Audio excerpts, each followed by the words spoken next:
Okay. I hereby call this meeting to order.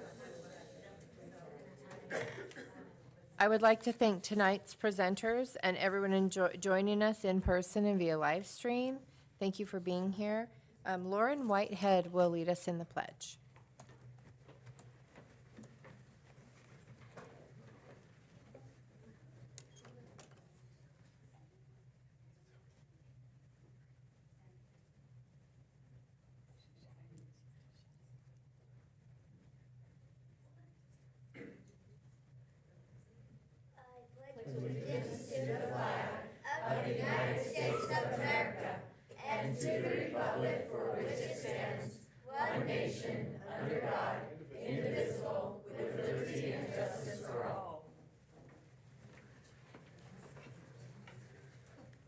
All of our board members are in attendance. Addendum materials include communications report, written comments, supplemental financial data, preliminary, elementary, and secondary enrollment numbers. I would entertain a motion to approve the agenda with the addenda. Is there a motion? I hereby move that the board approve the agenda as presented. Is there a second? I'll second. Any discussion? All those in favor? Aye. Any opposed? The motion passed. Next, Courtney Fisher will provide the April awards and recognitions.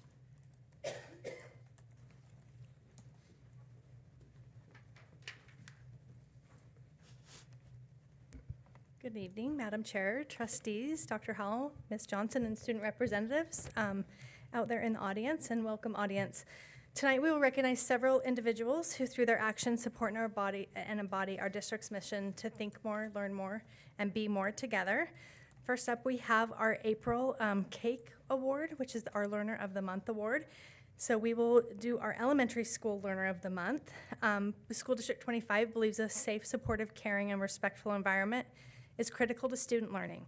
The School District 25 Education Foundation, in partnership with Johnson Family McDonald's, supports the Learner of the Month Award to recognize one elementary learner and one secondary learner from our district from October through May. The Cake Award celebrates positive character, attitude, kindness, and encouragement toward others. Nominations for the Cake Award are submitted by a teacher who has observed the nominee's behavior and are approved by the school's principal. Cake Award recipients, in addition to being recognized here with us tonight, they receive a gift card for the recipient and their teacher, a $50 donation in their name to purchase books for their library, and both of those are courtesy of Johnson Family McDonald's. We certainly appreciate their support of this for so many years. So first up, we have our elementary. Jay Whitehead and Miss Aubrey Eldridge. Join me at the podium, please.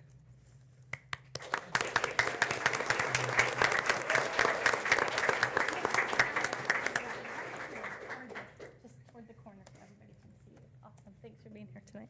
So Jay is in the 5th grade at Green Acres Elementary School, and he was nominated by his teacher, Mrs. Eldridge. Mrs. Eldridge wrote in her nomination letter, "Jay is an outstanding example of the Cake Award. Every day he enters our classroom with a bright smile and a cheerful, 'Good morning, Miss Eldridge,' setting a positive tone for the day. His character shines through in everything he does. On the playground, he is a natural problem solver, always stepping in to help others when they need support. Jay's attitude is just as remarkable. He approaches every subject with an 'I can do it' mindset and encourages his classmates to do the same. No challenge is too big for him. If he struggles with a concept, he doesn't give up. His determination and growth this year have been truly inspiring. Jay is always encouraging his classmates, whether a friend is struggling with an assignment, feeling down, or just having a tough day. Jay is always there. He is a friend to everyone. He celebrates others' successes no matter how big or small and makes sure everyone feels valued and included. Most of all, Jay exemplifies kindness. He has a huge heart and spreads positivity wherever he goes. He sees the best in everyone and makes our classroom a better place simply by being in it. Jay's character, attitude, kindness, and encouragement help make Green Acres a truly wonderful place." Wow. And you know what? We have this campaign going on right now called You Belong Here, and that really models. So thank you for being such a great model of everything this district believes. We have this certificate for you, and we have some goodies for you out on Shauna's desk, and we'll grab a picture of you with your teacher outside, okay? Congratulations.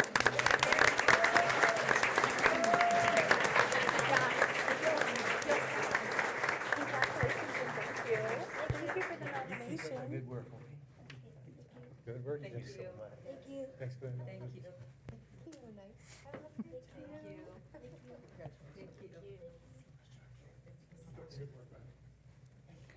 Awesome.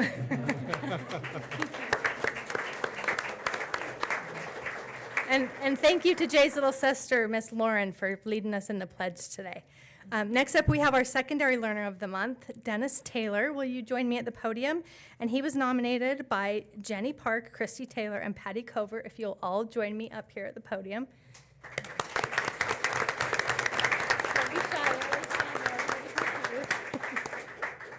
So Dennis is in the 11th grade at New Horizon High School. He received multiple nominations for this month's Cake Award, each highlighting his outstanding character, attitude, kindness, and encouragement. Jenny Park shared, Dennis came to class every day prepared, ready to work hard, and always with a smile. He consistently encourages others and sets a positive tone through his engagement and effort. Christy Taylor added, Dennis is respectful and kind to everyone, students, teachers, and staff. He brings a strong work ethic and a positive attitude that sets a great example for our school community. Patricia Covert, who taught Dennis in 3rd grade, wrote, it's been a joy to see Dennis grow into a thoughtful, motivated learner. His kindness and determination make New Horizon a better place. As he plans for life after high school, I'm confident he'll succeed in anything he pursues. Thank you, Dennis, for your positivity and leadership in your school community. And we also have this for you. Congratulations. And if you'll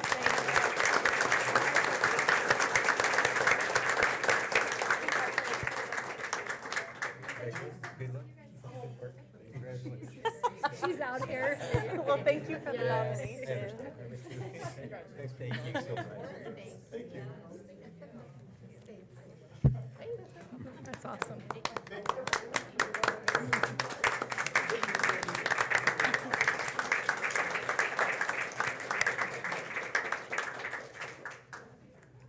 Such outstanding nomination letters. Okay, next up we have our PIES Award, which recognizes our Employee of the Month who positively influence educational success.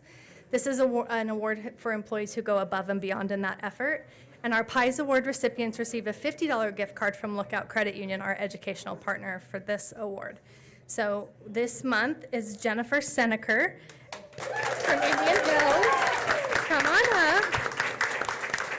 And Ms. Seneker received a slew of nominations. So if you're here, I'm going to call your name and you can join us at the podium as well.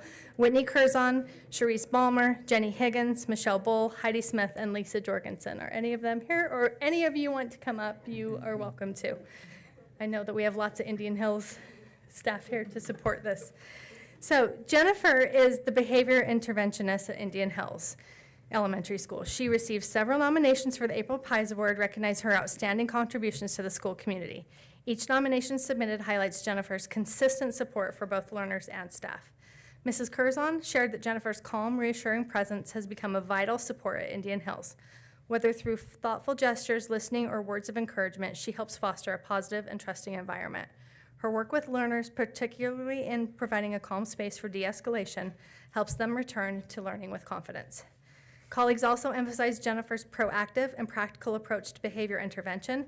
Ms. Balmer noted her ability to support both teachers and students effectively without enabling, using strategies such as scheduled brain breaks, regulation techniques, and collaborative problem solving to improve outcomes. Over the past 8 years, Jennifer has been a key part of the school community. Ms. Higgins described her use of individualized behavior strategies and positive reinforcement, as well as her initiative in promoting a positive school culture, such as organizing a way for students and staff to share uplifting messages displayed daily in the cafeteria. Mrs. Bull highlighted Jennifer's experience, calm demeanor, and willingness to step in whenever needed. Kindergarten teacher Ms. Smith shared examples of behavior plans and social skills groups Jennifer has led, noting the impact they've had on student success and classroom dynamics. Ms. Jorgensen added that Ms. Jennifer's optimism and creativity contribute to a strong sense of support across the school. Her influence extends beyond individual behavior support. She helps create a culture where students and staff feel encouraged and connected.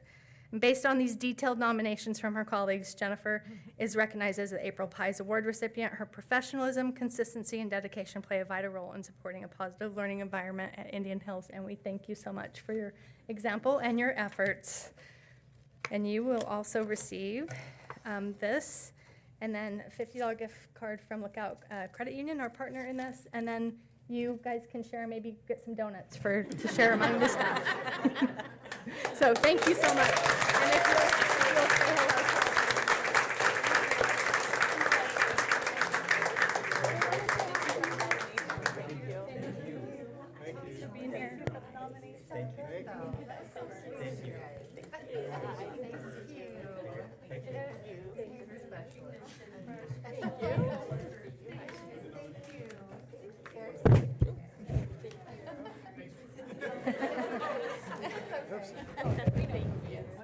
It goes over there. Thank you all for coming to support. Put it in the We have one more recognition tonight, and I'm going to invite Coach Jessica Gallup and two of Highland High School's cheer team members, Taylor Solomon and Ellie Hedstrom, to join me at the podium, please. So these individuals are representing your 2025 6A state champion Highland High School cheer team. And yay, right? So Highland cheer reigns again, continuing an impressive tradition of excellence spanning nearly 15 years. The Highland High School cheer team has once again been crowned the 6A state championship under the exceptional leadership of head coach Jessica Gallup. The program has demonstrated remarkable achievement both athletically and academically. This year, the team also earned the 6A academic state championship with an outstanding average GPA of 3.77. That is so impressive, right? And notably, while half of the team is made up of freshmen, 7 of the Highland cheerleaders are graduating seniors who have been part of the state title-winning team every year of their high school careers, a testament to their talent, consistency, and commitment. Cheerleading, we know, is a year-round endeavor that requires dedication and discipline, and we commend Coach Gallup and the entire team for their extraordinary accomplishments and tireless work. Their continued success brings pride to Highland High School and our entire district. So congratulations on this well-deserved award. We wanted to recognize you here for your efforts. Congratulations, thank you. Congratulations, you guys are amazing. Congratulations, girls. Good job. Coach in the state of Iowa. I know, that's awesome. And that concludes the recognitions for this evening. Thanks. Thank you. Thanks. So next is the student representative reports. We'll begin with Century High School. Do you want to introduce yourself? Yes. Okay, thank you. It's nice to see you guys again. My name is Beza. I'm the ASB president, and I will be representing Century High School today. To kick things off, our amazing and talented drama department is working on their spring play, which is Weird Sisters, and it will be showing May 1st through the 6th, which excludes the 4th because that's the Sunday of that week. We're quite excited to see what they do because their last play, Big Fish, was quite a success, so we're ready to see what this one is going to be like. Band is having a concert tomorrow at 7, so if any of you are looking for an evening activity, well, there you got one. One activity that has been taking up our student council is prom. That's something that's coming up for all of the high schools. Ours is April 26th. And we're currently working on nominations for King and Queen of the 2024 and 2025 season. And the theme for this year is Athens After Dark. So it surrounds the landscape and the culture of Greek life. And before we open doors for our student body, we plan on having a prom for the special education students as well.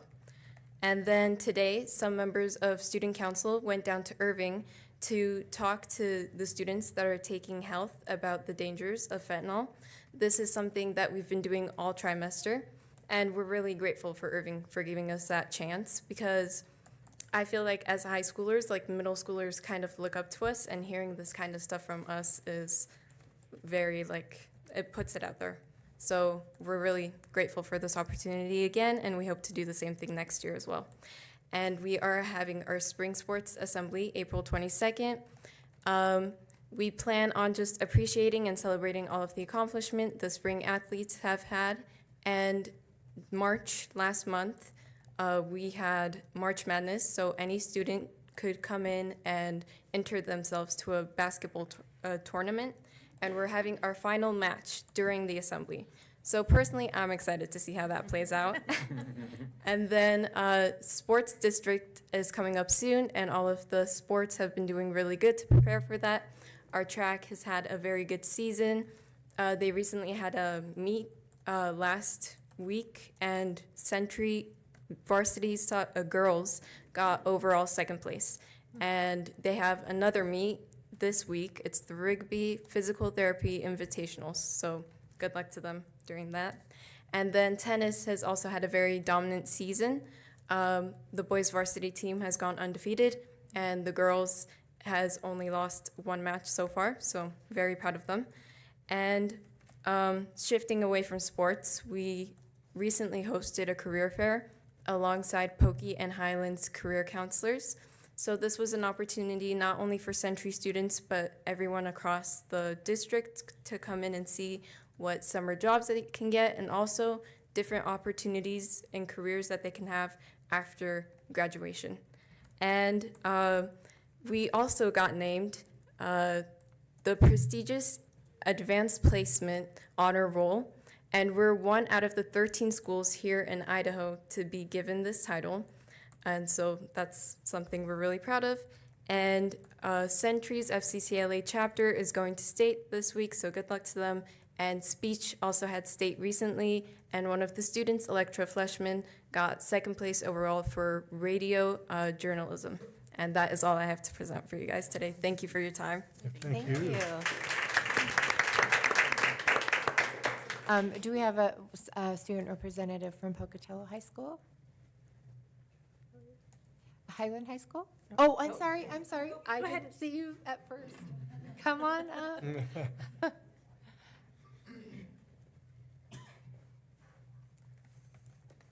Hello, my name is Kaylin Ellsworth. You've never seen me before. I'm here as a substitute for both Bailey Bowers and Katya. And, okay, it's nice to meet you all. Okay, starting off. On the 11th through the 12th, the speech and debate team competed at state speech, earning the title of District 3 State Speech Champions. We had Congratulations. we had 4 state overalls. We had 3 state champions overall in 4 different events, those being extemporaneous speaking, informative speaking, radio broadcast journalism, and I already said that, sorry. And after dinner speaking.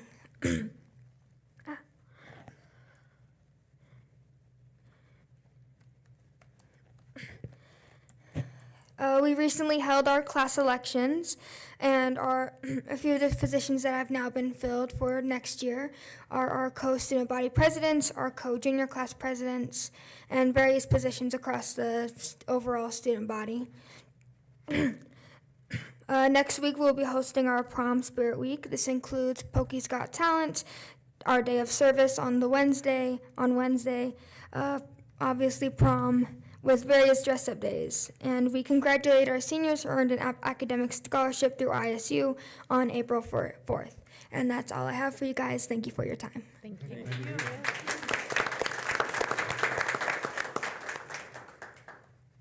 And Highland? Hi, you have seen me many times before.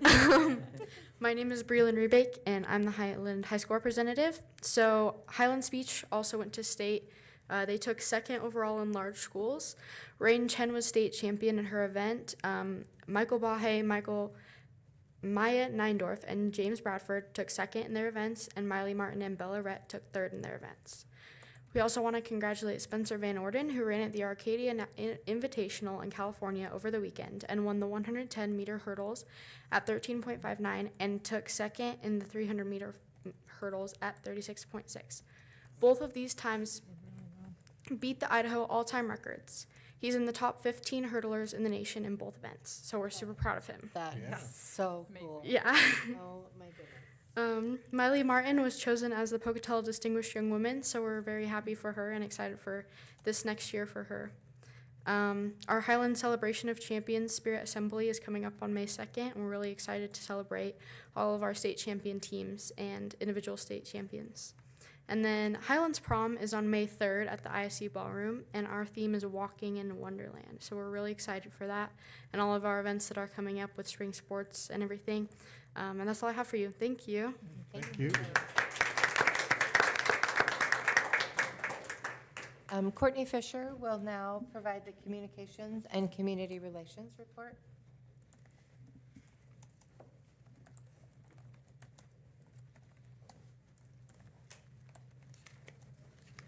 Okay, I just have a few things to report tonight.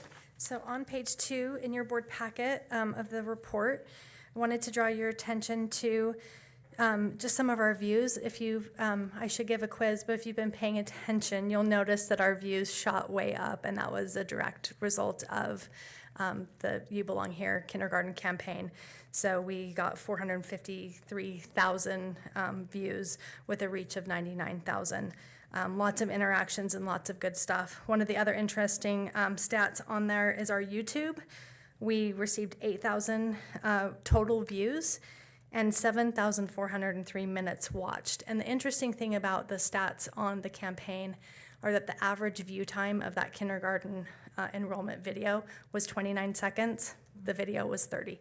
So and that's really, I mean, that's pretty astounding to have gotten that. I think 24,000 people watched that video in its entirety. So I'm pretty pleased with the results of the campaign. I'll share a little bit more with you that in just a minute. On page 3, our top performing posts. In conjunction with that campaign, we invited 2 of our kindergarten teachers to share an op-ed in the Idaho State Journal. That was our sharing both of those video links or article links on Facebook. That was our top performing post in the last 28 days. And then our second performing post was the public input request for the cell phone policy. So you can click on those links if you want to see the full post. Again, our most watched video on page 4, there's another link to that if you want to watch it again, but it got 6,535 views on Facebook. So that's specific to Facebook right there. Unique views were 3,000 and returning views were 116. So we really got some increased visibility through that campaign. You can always skew the numbers, and these things are hard to track, but in my opinion, in my conversations with the company who helped us with that behind-the-scenes digital campaign, it exceeded the expectations and the promised outcomes. It generated 48 direct leads, over 722,000 impressions, and a 600% increase in ad views, but really we're comparing that to our organic views. Because we've never done an ad campaign before. So it will be interesting as we maybe proceed down this road to be able to compare campaigns and be able to kind of evaluate the success a little bit better with apples to apples. Our anecdotal feedback points to high visibility in the community. And I really feel like the campaign was strong reach and impact. So I hope you saw it. I hope that you received some good feedback from it. And we're continuing down that road over the next couple months with some additional activities that are more of the broad district-wide campaign. So on page 6, we have our last final Everyday Matters piece. I think it's my favorite of the year. We really wanted to focus with finishing out the year strong, and I think the graphic perfectly conveys that with a little race with kids just finishing that extra mile and not stopping until we're at the very final end of the year, which we like. I think it conveys that really well. That's been a really fun campaign, and I think Tanya will share some data with you, but I think it's also been a success in moving the dial on our attendance. And finally, on page 7, we have some Save the Date events. We have our Idaho Gives campaign coming up April 28th through May 1st. That's run through the Education Foundation. It's always a great celebration, local nonprofits coming together and also really just getting visibility out there for the Ed Foundation with our own staff. So we've got some fun things planned for that week that I will share with you as they are released. We have our PV Tech Grand Opening Celebration coming right up on May 1st, so I'm starting to get RSVPs for that, and I think that's shaping up to be a really wonderful showcase of that facility. And then May 5th through the 9th is Educator Appreciation Week, and we have some special school deliveries on Friday, May 9th that you may want to know about. So that concludes my report. Thank you.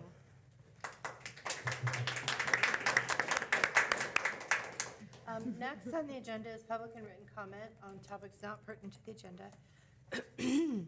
And we received about 5. So we'll start with Todd Noonan.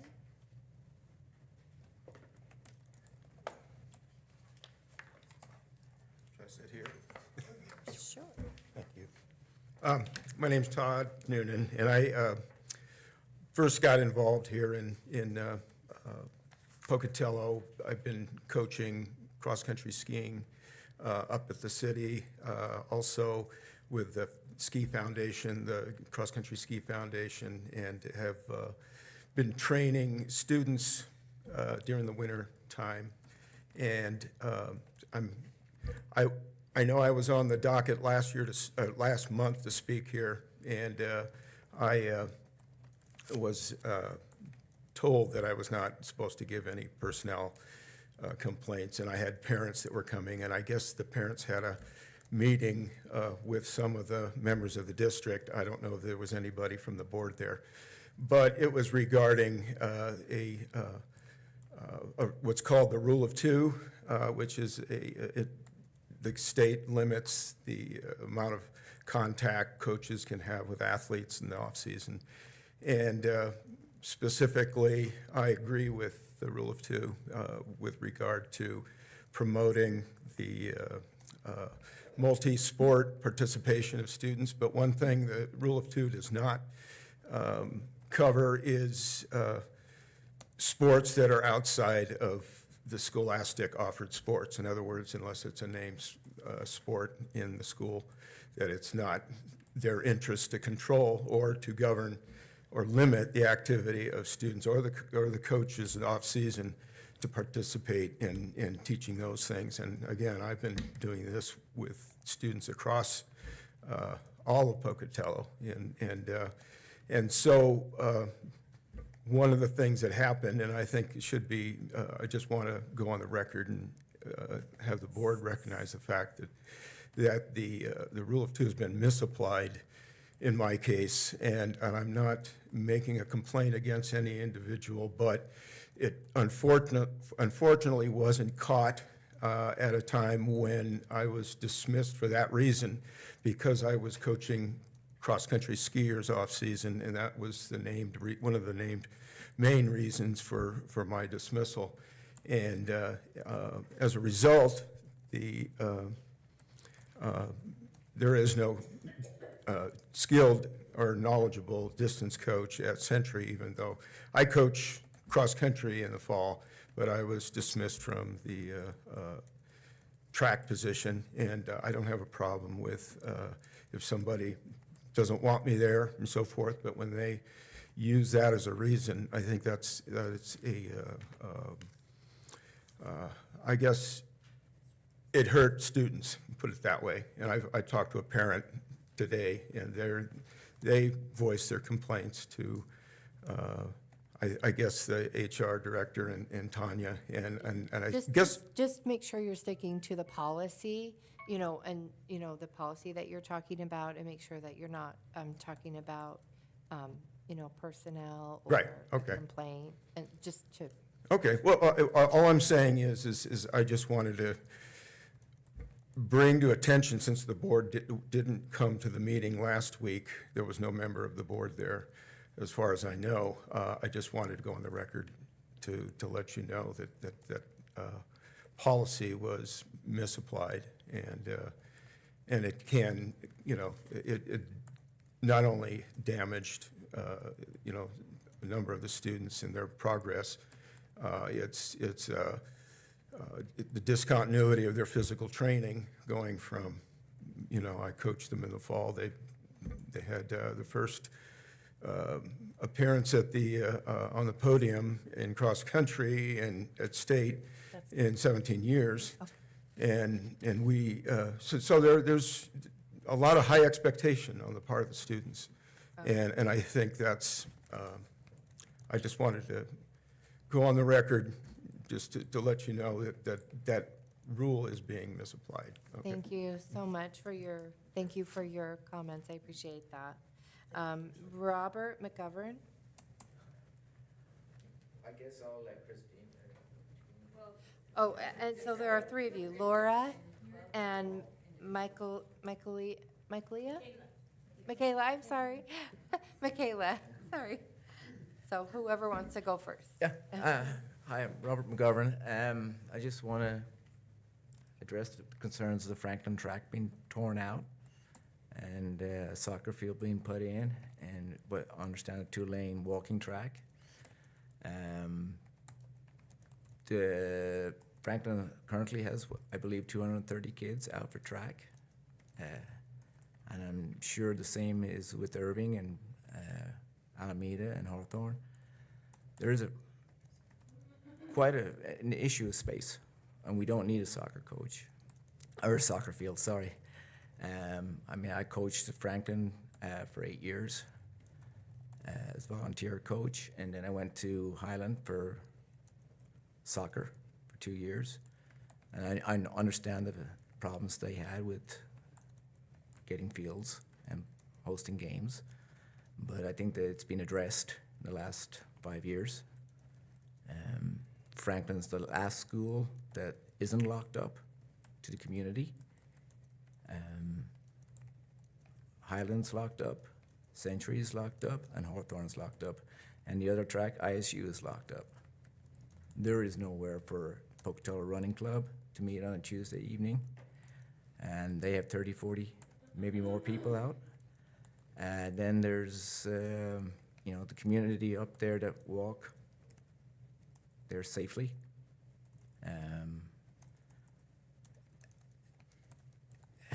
Lost my thought. And then, I mean, there is nowhere for us to practice. We're losing facilities. I mean, and it's one thing to tear out the field, but not give any consideration to the rest of the community. I mean, where do we go? Is there another option? I'd like for you guys to entertain that.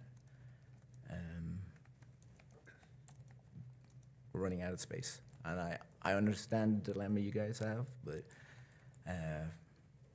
tearing out the track is not going to solve the problem.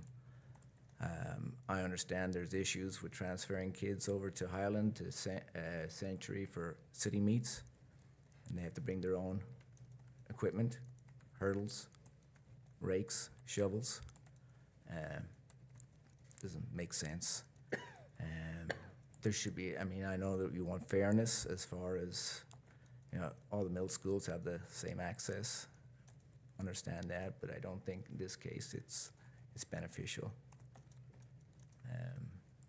Track, for me, brought a lot of joy and still does. It's vitally important to me. I've seen the differences it can make on these kids and the community. It's given a lot of kids a lot of opportunities. So Thank you I so much.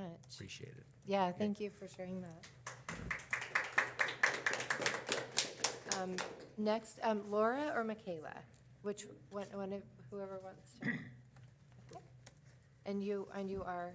I'm Laura Hughes. Laura, I'm Laura Hughes. I'm a teacher at Franklin Middle School. I'm also a track coach. I've been coaching at Franklin for 16 years and 3 years prior to going to Alaska for 9. So originally when we talked about building a track, we talked about building a middle school track. And I think that's what we all thought was being built over at Hawthorne, was a middle school track. That's what we were all told. And then eventually it became, it's a track for Pokey, which I agree, Pokey needs a track. And then we talk about demolishing a track for the fact that we're building soccer fields. Last time I checked, we are not in the business of soccer in middle school, but we are in the business of track. We actually take money for track from our participants. Franklin right now has close to 300 athletes, and we use all 6 lanes. So we don't need more soccer fields. I was told that the soccer fields have already been built, and there's no need for that. Everybody talks about equality. There is no equality. We don't have the same staff. We don't have the same students. We don't have the same coaches. So the whole idea of equality is really not happening anyway. We have several athletes that come into these middle school programs, and we call it, at middle school, we call it a feeder program. And we really build what we feel are athletes that are going to go on to the high school level and even at that collegiate level. We work with our kids and we try our best to make sure that they understand about the safety and about what's going to take to be the athlete at that next level. The other thing I want to kind of, I guess, say what Mr. McGovern said, is that really our track is what is seen from the freeway. It's the track that people come from out of town and come down and park on our campus and run on our track and entertain their kids while they make a little pit stop in Pocatello. It literally is the only track that is not locked up tighter than a drum. You cannot assess Highland, Century, or Pocatello High School, or even the university without permission and having a key. So our track is accessible. I have several doctors that live up by Highland and several doctors that work over by Franklin, and they said they come down and use our track. In any given day, you will see moms walking their kids and strollers, and in the evening, you will see doctors running on their lunch. You will see community members coming to use our track. Pocatello Track Club come and uses our track a lot. A lot of people say that, the tracks were tore up because they were unsafe. Well, in that time, Franklin had done some refurbishing. So our track, yes, has some issues, but it is still workable, and I would like to see the track being refurbished and be what we don't have to compete for high school track. Like Rod said, we have to transfer all of our stuff, hurdles, our starting blocks, everything that we use has to be transferred on the bus to and from. And we don't have access to those things unless, of course, the coach is kind enough to let us use those things. So having a middle school track to be able to run track meets at Franklin and not going to Highland and not going to Century and not utilizing necessarily the track at Pokey, Hawthorne, would certainly alleviate having track meets that would be hosted on Thursdays and Fridays. And as a track coach, since it has gone to those days, we end up losing a lot of our athletes because of other events such as soccer or lacrosse or football or whatever it is kids that are involved in. And so we have a decline on activities on a Friday. So I would really like the board to see in their best interest to save the track, not only for Franklin, but for the community of Pocatello and for all the future athletes that are going to be feeder programs into our high school. Thank you for your time. Thank you. Michaela? My name is Michaela Blomqvist, and I guess there's a lot of people here that we didn't know everyone else was coming, but I'm also here to talk about the Franklin track. I actually work for Pocatello High School, finishing up my 9th year. I started in 2016 at Pocatello High School and went through the phase where a lot of people thought, you know what, we should just shut that school down. That place is old, it should be a museum. And it's of course not the same gravity, but it feels like that to the community when we talk about just shutting that track down to the community. It means a lot. And everyone else has already explained, all the pros and the cons. And I would be willing to bet that you want to keep the track. So really, it's about money and resources and making tough decisions about where to allocate that money. And so I would just like to hope that the decision is not set in stone. Perhaps there are people in the community, organizations in the community, other resources that just didn't know that they could be a positive impact and that this decision was going to be made. And so I'm just hopeful that you're open to the idea of maybe putting it out into the community in hopes of the community coming together and helping to problem solve how we can raise some funds together. Because I think it's not, it's a difficult decision to make, and we understand that you have limited amount of resources. So that's really all. I hope the discussion is still open, and I hope that we're able to work together with multiple different resources. The club, is made up, it's a very healthy, vibrant club. It's made up of a lot of individuals who have a lot of connections in the community. And so that's all I have to say. Thank Thanks. you.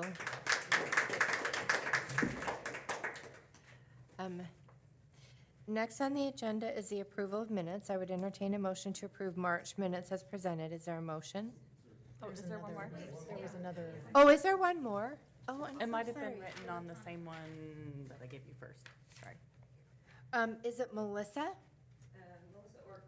Or Christine? Oh, I didn't realize, I was thinking this was in place of this. I'm so sorry, Melissa. No, you're fine, thank you. Good evening, members of the board. My name's Christine Howe, and I'm speaking to you tonight on behalf of the Pocatello Running Club, and in regards to the Franklin Middle School track and those proposed plans.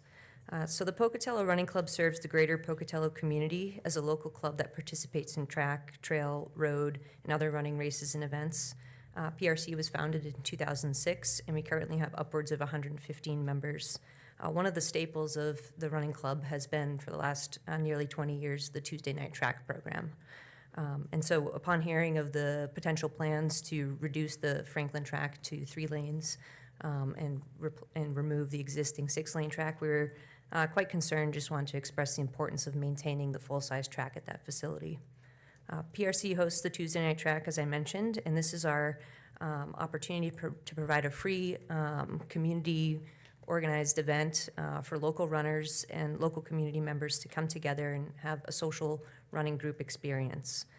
These practices are organized by our volunteers that are members of the club, and they're completely free to the community to come and participate in a track workout. We've seen runners who are former collegiate athletes come to these practices, to new runners who are going from walking to running, and even youth who are aspiring runners and probably part of the feeder program that was mentioned previously.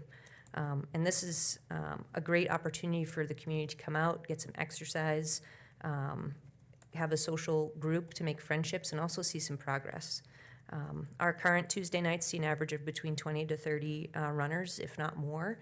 And we also have families who bring their kids in strollers, and the kids can go run loose around the track while mom and dad get in a workout.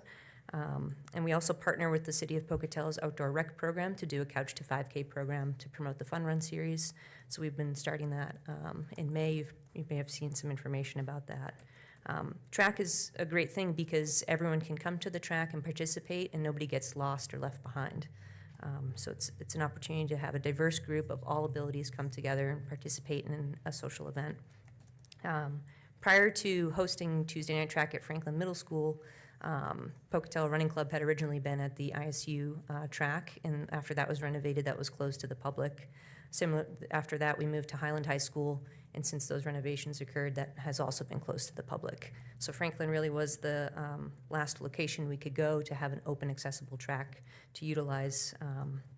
And I think having that community track open to the public is hugely important. It meets a demand and a desire of our community. As has been mentioned, over 200 students participate in middle school track, and we also see ISU students use that track during the off-season to continue to maintain when they're not able to use the ISU track. And we see other folks in the community use the track as well to get their training in. A big thing about Franklin, and I've been up there at 5:30 a.m., I've been up there at 8 p.m., and it's safe and accessible in a location where you can recreate. Folks see it as a place to go to use the track, walk, run, so on and so forth. But it's it's a type of facility where you feel comfortable going, especially as a member of the public and an individual. So we hope there's an opportunity to continue the conversation. The Pocatello Running Club is open to helping advocate for that fundraising, as was mentioned. There may be philanthropic or nonprofit or local organizations that may be willing to help maintain that 6-lane track, and that's vitally important to the actual use, both from the demand standpoint as well as what the actual track surface is, and ensuring that you're using it appropriately. Some of the asphalt tracks are actually quite bad in terms of impact, and so I think having the appropriate facility there really makes a big difference. So we're open to continuing the conversation, and we hope there's also an opportunity to relocate our track practices during any construction phase, because at that point, there's no other open to the public tracks. So we'd love to continue the conversation, and I have these comments written down with contact information from the Pocatello Running Club, so we'd love to keep that going and find a way to maybe see this through because we understand maintenance and cost is always a concern.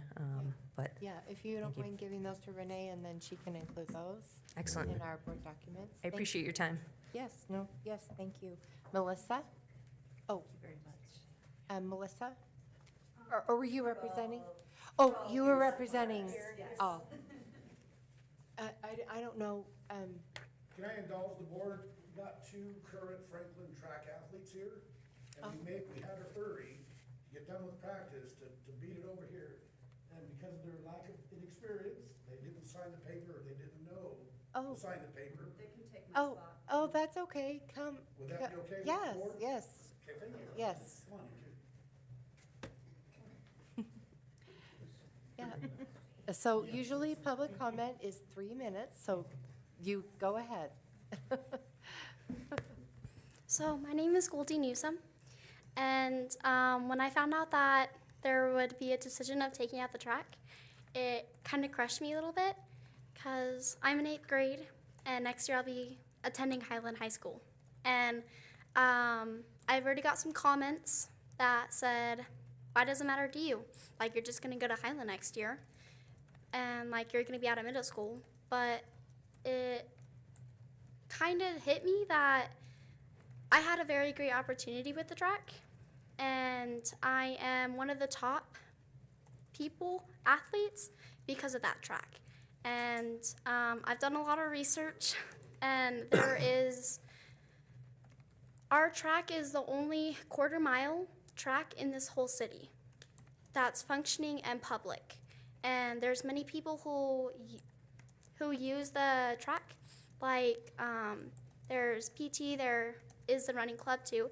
They run on it every Tuesday, nearly every Tuesday, and I'm part of that. And there's like 100 participants in that running club.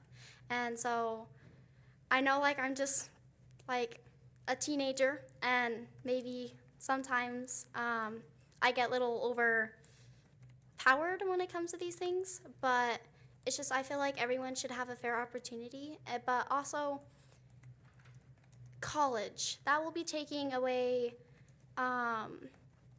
college. I did some research on the ISU, and there are some runners that had a workable track and usable track, and that's why they have some broadcasts, and that they used those tracks, and that made them more proficient mentally and physically. And I'm gonna share my story, hoping that other people can have the same exact thing. So in 6th grade, the track, that was the one thing I was good at. And so then I started building and building and building. And to think, if I were to go back and we didn't have that track, I don't think I'd be the same. Mentally and physically. I'd probably be a little rounder, just a tad. But it changed me mentally and physically. Many people go out on that track to get things out of their head and to be more fit, I guess. And so the Pocatello Running Club has the opportunity to do that. And since, again, Highland is locked up, Pokey is locked up, Century is locked up. And I read a Journal State thing, and it said that your plan is to, the slippery, you guys are gonna do a coat. That's what you guys did for the other school. And that bus transportations for track. Not only will we have to take the equipments, but we'll also have to take the kids. Not only will it be extremely hard to transport that many kids back and forth to Highland, but it'll also affect the Highland high schoolers and Century schoolers with the money, taking out from the school district, the money to transport and the people to take us. But it'll also be extremely hard for the coaches because they already go through a lot with the 6-lane track. It's barely manageable. We're always looking out for those dangers and keeping everything safe. But if we also get transported by bus, we will have to take the equipments. We will have to take the many kids, the coaches as well. And when we have meets, those track kids won't be able to practice. But when they have So much. Thank you so Yeah. much. Yes, I just appreciate your comments so much. Chair, could I make a comment? I know this isn't on the agenda, and I know we can't discuss it, but can I request an update from It Tanya? is in- on the agenda tonight. Bids. There's Oh, a it bid is. document Okay. for track at Franklin. Okay. So you'll have an opportunity. to So, discuss it. is that everybody? Yes. Okay, that's, ma'am, Madam Chair, we, I think we I better. don't know how many exceptions you want to No, I make. think we probably better move on, but we would read your comment, and we would be happy to have your comment. If you submit it, I promise you, I will read it. So thank you, and we appreciate you being here. And we appreciate all of you being here. Thank you. So next on the agenda is the approval of minutes. I would entertain a motion to approve the March minutes as presented. Is there a motion? I hereby move that the board approve the following minutes as presented. Is there a second? Second. Any discussion? All those in favor? Aye. Any opposed? The motion passed. Next on the agenda is the approval of the consent agenda, which includes payment of claims and 5 other things. Is there a motion? I hereby move that the board approve the consent agenda as presented. Is there a second? I second. All those in favor? I'm sorry, any discussion? All those in favor? Aye. Aye. Any opposed? The motion passed. Next on the agenda are the self-explanatory reports. There are 6 of those as presented. We'll now move on to curriculum and instruction, school safety and athletics. We'll begin with Amy Bowie, who will present the draft policy 8507, academic integrity. Good evening. At last week's work session, the board had the opportunity to preview policy 8507, academic integrity. If you remember, we felt the need to create an academic integrity policy so that we could then make reference to our AI procedures in that policy. Included in the packet for this evening's meeting is the draft policy, which outlines procedures for addressing violations of academic dishonesty and emphasizes the honest and ethical use of artificial intelligence. In education, the board will be asked to hear the policy on first reading tonight, marking the initial step in the review process. There will be an opportunity for public comment, and the policy is scheduled to be heard for second reading in May. Okay, all right, thank you. I would entertain a motion to hear on first reading, policy 8507, academic integrity. Is there a motion? So there's not, just a point of order question, it's not attached here, and did you get a chance? I don't to have it see? either. She's not had a chance. Did it get attached? No, it was not. I attached printed it in out. our work session. Yes, It's and the I same- went onto my computer and it was attached on mine. I do not know why it's not It wasn't showing up attached for on mine Amy either, or but I anybody saw it else. with my own eyes, that it wasn't on her. So The board does- docs issue, but Now, it it is is the on same. the same work one that was- session. It is the same one. Yeah, So. no changes does- were made. No changes were made.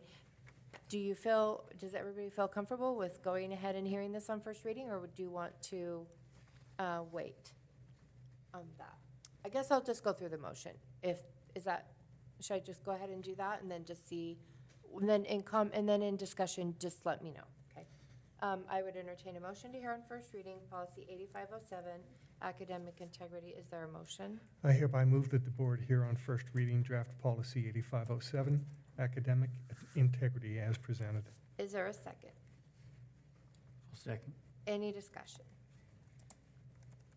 So do anybody want to wait, or you want to go ahead If with you want to it? call for a vote, or if you guys want to discuss at the. Because if anybody wants to wait, I'm. So this is just I a think first it's reading, totally- right? It's Yes, not- it will It be is, not it is a implementing. first reading. I did see this last week. I just went to the board, work session. the work session and Okay. pulled it up. So I did already see. So everybody is okay with moving Mhm. forward? Okay. All those in favor? Aye. Aye. Any opposed? The motion passed. Next, AJ Watson, thank you.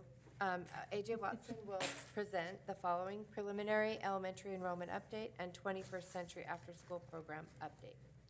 Good evening, trustees. At the work session last week, I gave you some preliminary kindergarten registration numbers, but I just wanted to update you and provide some more information in terms of our rollover numbers and where we're at elementary wide, as well as with our kindergarten registration numbers to kind of show you some of the trends. If you pull up the document, it's the PCSD 25 elementary preliminary enrollment numbers. It just shows you a comparison of last year at this same time period, 24-25, compared to our current rollover numbers for 25-26. Make sure you're looking at the addendum 1 on that as well. You'll notice and so don't make a direct comparison between grade levels as far as 24-25 first grade and 25-26 first grade. It could be more of a diagonal comparison, if that makes sense, because we rolled those numbers up. But as you look overall at our totals, we're anticipating a decline of about 120 elementary learners compared to where we were at this time last year. As you look at it, you can see that trend that we've been talking about and have talked about since the beginning of the year and even into last year, is we have larger numbers of students that are in the upper grades, 3rd, 4th, 5th grade, than we do in the lower grades. So as those students transition up to middle school, the numbers that are coming in are lower. So even if we maintain the same number of students, let's say coming in kindergarten, we would still have a net loss in our elementary students because we are losing more students from 5th grade that are moving into middle school, if that makes sense. So we'll continue. These are preliminary numbers, just estimates. We'll continue to track this information and keep the board updated as far as our enrollment numbers, but I just wanted to show you, as of right now, where we're at. Okay, and then the second item on there in your packet is the kindergarten registration counts. And I just wanted to show you, we'd updated you, we were just over 500 on the first day. This is actually from day 2. So after we had a few more register, but it shows you kind of the trends as you look at, it actually has about 10 or 11 years on here. And as you can see, just looking at the 25-26 year, there's some schools that are definitely lower than they typically are, or at least the last couple of years have been lower. For example, Idaho, if you look at Idaho, we used to be closer in the 50s, upper 40s, down a little bit, much lower the last 2 years, 28, 27. And these numbers will go up, so that's not where they'll end at, but we do make the comparisons based on the same day, so we're comparing numbers that are really apples to apples. When we look at these, you can see Gate City significantly down this year compared to where it has been in the past. The past couple years, they only had 43. Syringa is up a little bit compared to the last couple years. Tahee is another school that's down. And as you can see, as you look at, I kind of throw out the 21-22 year, that's the COVID year, and those numbers don't really correlate to anything. But if you look at, from 22-23 to 25-26, you can see those numbers range from 500 to 600. If you go to the other side, from the 15-16 to the 19-20, that's 600 to 700 number. So it just shows, we're continuing that trend of where we've had declining numbers enrolling in kindergarten. This year, we're very close. We're about 20 to 25 off of where we were registration-wise compared to kindergarten registration-wise compared to where we were at last year. So I would assume we'll end up somewhere around 25 to 50 less students or comparable to where we were at last year. So on the ones that are pretty low, like 27, 31, 27, would you overload any kids to consolidate, or would you just make 2 pretty small classes? So we know some of those are going to go up. What I do is I make a calculation based on prior history and trends, so I can calculate pretty close how many they're going to end up with. At a couple of our schools, within 4 or 5, what shows up at registration is what we end up having on for the first day. At other schools, we may have 25 to 30 that end up showing up more, that show up after registration day. So we'll make some calculations. There are a couple schools that I think will be a little bit lower than they have have been, and we may have to look at some adjustments. And there's a couple other schools that may need an additional staff member. So we'll have to see if we're interested more in overloading or if we need to make a switch with an FTE to adjust for that with kindergarten. So we will be Boundary doing that. changes had anything to do with some of these? They definitely have an impact on some of these for sure. But some of them that weren't really impacted. I mean, it's hard to tell, like last year at Chubbuck, we had 35 students, and then this year we had 52. That's not all attributed to boundary changes. Some of it could be, but not all of it. So it just varies a little bit with kindergarten's the wild card for me. You just never know until they show up.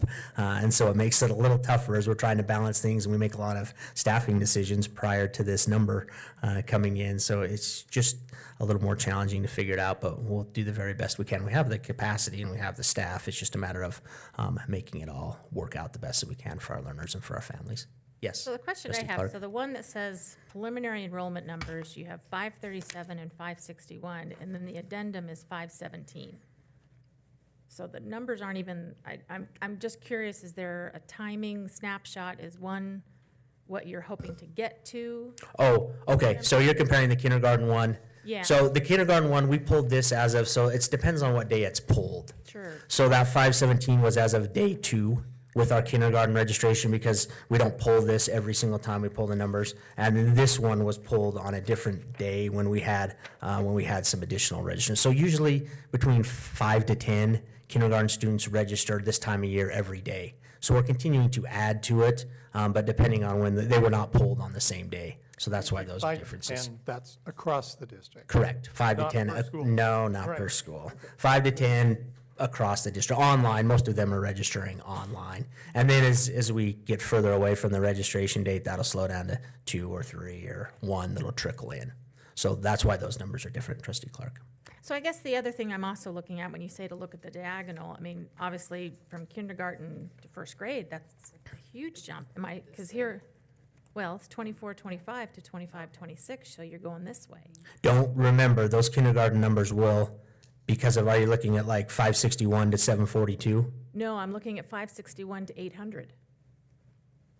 As I look from 24-25 to 25, those kindergartners are now first graders, right? Am I looking at it We wrong? added So like 734 or 779. Oh, you mean 742? 808 to 824, 876 to 900, right? Is that? Yes. Did you say 561 to 800 though? I think you might, are you on the addendum? Yeah, I'm like, there's two It should be- documents that are very similar. It should be 561 to 742, The addendum. the updated one. But as you're looking at that, remember Oh, that, okay, so 561 to. don't use the kindergarten, just compare, this is where it gets a little confusing. Don't compare the kindergarten number, because we know that's going to go up. We don't have we know we're gonna get closer to 700 by the time we roll around, because they're still registering and coming in. When So does that's that- why that one looks so different.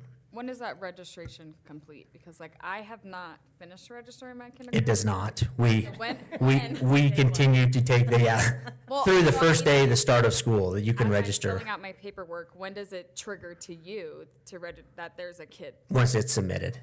Okay, so I've submitted it without like my proof of residence. Correct. We still, Do you have that? we still have that information. Yes. I've never gotten a single kid in on time, I'm sorry. That's all right. We have your number. Don't worry. We've got it. So once it's submitted through Infinite Campus, we have that information. We know we still could be waiting for documents and other verification, but we have those numbers. We account for those. I guess I'm not as disappointed as perhaps you are thinking. I mean, That's good. 100, yes, we need several hundred, but. We do, and that's why we're kind of, usually, we don't always share this information at this stage, because it is very preliminary. We kind of give you a quick update of kindergarten registration, but just knowing where we're at, where we've been the last couple of years, trying to keep you up to date so that we know. And we know, even if you look at and start calculating numbers, if you start looking at the 5th grade group that's moving on, and, depending on what the size is of the kindergarten class coming in, we could be looking at, 100-ish every year, depending on that number, that we're going to see a difference in. Thank you. Thank you. And then I also forwarded you, I can't remember if it was last week or the week before, an email. So you're kind of aware of this, but I just wanted to update you. So we did not receive the 21st Century After School Grant. We also 3 or 4 is prior to my time, there was, we had 2 different grants at one time. And when we went to renew that old one, we did not receive it as well. So the schools that will be impacted by this are Green Acres, Tendoy, Tyhee, and Wilcox, and also the preschool program at Tendoy. So after the end of this year, we will not have funds to continue operating those programs. We are looking at an alternative grant to see if we can continue our preschool program. It's just a separate preschool grant that we have submitted. So we will see. We're hoping to hear back in the next couple of weeks to see if that will help support the costs with our preschool program. But we'll keep you up to date if that takes place. But the Boys and Girls Club had also applied for this same grant for Jefferson Elementary, and they did not receive the grant either. It's a very competitive grant right now. I think it's not only schools and school districts, but other after-school agencies can apply, and we did not receive that. Okay, that concludes my report. Thank you. Thank you. Next, Sue Pettit will present the preliminary secondary enrollment update. And if you look at the addendum, And not it's the a, first one. you can look at both, but the addendum has more information. So preliminary numbers for secondary. I broke it down by grade for you. I also broke it down by school for you. We can see a little bit of the change for the boundaries in the school one. The 25-26 numbers you need to know, New Horizons students that are currently at New Horizons don't roll right now. They don't roll until later in the summer. So we have to add about 100 kids onto ours. New Horizons last year started with 127 kids, and those are in the 24-25. So when it looks like we've gone down about 30 students in secondary, maybe. So that's that's part of it. But you'll notice that Franklin's numbers have gone down a little bit. Hawthorne's numbers have gone up a little bit. Irving's numbers have gone down a little bit. That was that boundary change. And students that were at a middle school could stay at their middle school. Alameda, we're still looking at what's going on there. Part of that is because a lot of the Franklin students that were supposed to go to Alameda stayed at Franklin. So, and then Century has gone up several. Pokey has gone down several. That's that boundary change. And so currently that's working fairly well. So. What about we had talked about the Arches program. Have those been separated, or are they still So under Century? for this year only, they're still at Century. Okay. Beginning next year, the students will stay at the school where they finish 12th grade. Yeah, okay. And they'll be staying at that school. Very good. Okay. Thank you. Next, Tanya Vos will report on the following: the revised policy 8505, student use of district-owned electronic devices. And I should have you guys lead this. You read the anxious generation, right? So in front of you, you have the policy. We been a year-long process putting this together. October 7th, we come to you with a timeline of putting a committee together. November 12th, we talked in more detail about that timeline. Each month. I think the first policy we have is the district devices. District Just that one devices, quick 85. paragraph. Oh, I didn't do that one. Yeah, it's just that one quick paragraph that adds. So do you have any questions on the district devices? I know that Sue actually helped with that. That's the one green paragraph. Oh, Yeah, so what we did is when we looked at the personal electronic device, we had this paragraph in there, and we couldn't have that in there anymore. We needed it to still be in a policy, and it fit better in here because all of our electronic devices should be school-owned. Does that make sense? And we have to, this isn't on school-owned property, it's on a school-owned device. both. And so we do not allow pictures or recordings taking place, especially in areas like locker rooms and bathrooms, and by legal recommendation, we needed to have that in a policy. It seems like common sense, but we needed to have that in a policy written.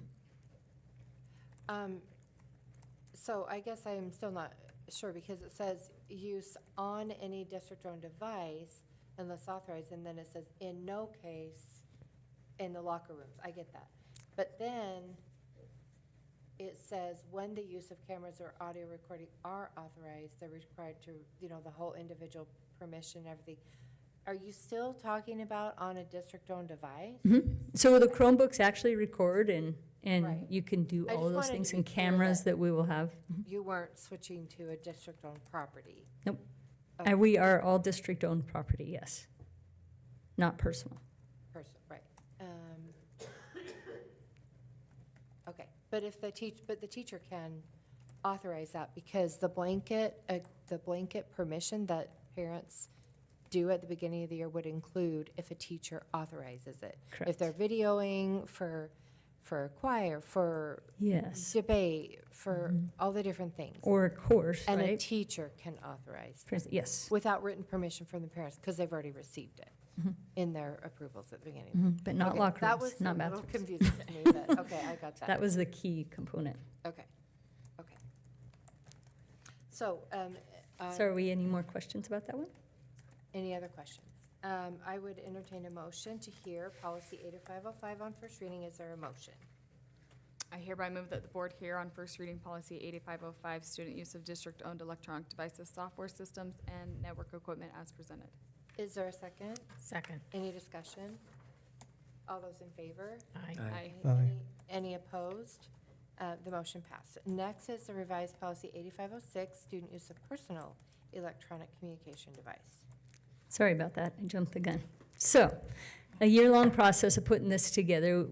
We just know when we implemented this would take some time to get some input from teachers, input from the community, and so forth. So in October, we brought this timeline to you. In November, again, finalize it in more detail. January, we picked the parents.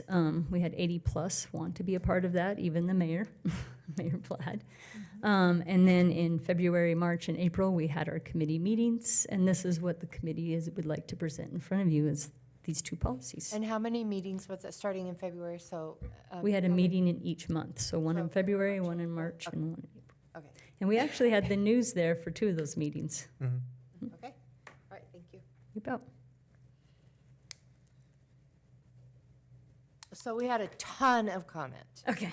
So how do you guys want to do this? Do you want to just like each of us just say like everything you want to say? We just take turns because we don't have a lot, we've been, here for quite a while. And, but I want to make sure that everybody can make all the points that they want to make.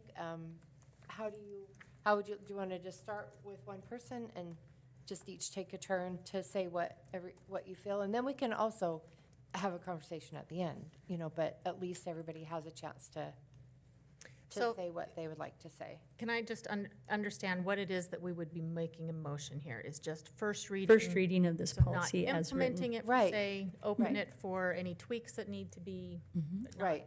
Okay. So what, would you guys like to do that? Each of us just take Sounds a good to turn? me. Okay. Do you want to start, Jim, or do you want to start, Megan? I'll let Jim start. Okay. I don't know, I guess I don't have a lot of comment on it. I like the way that it's written.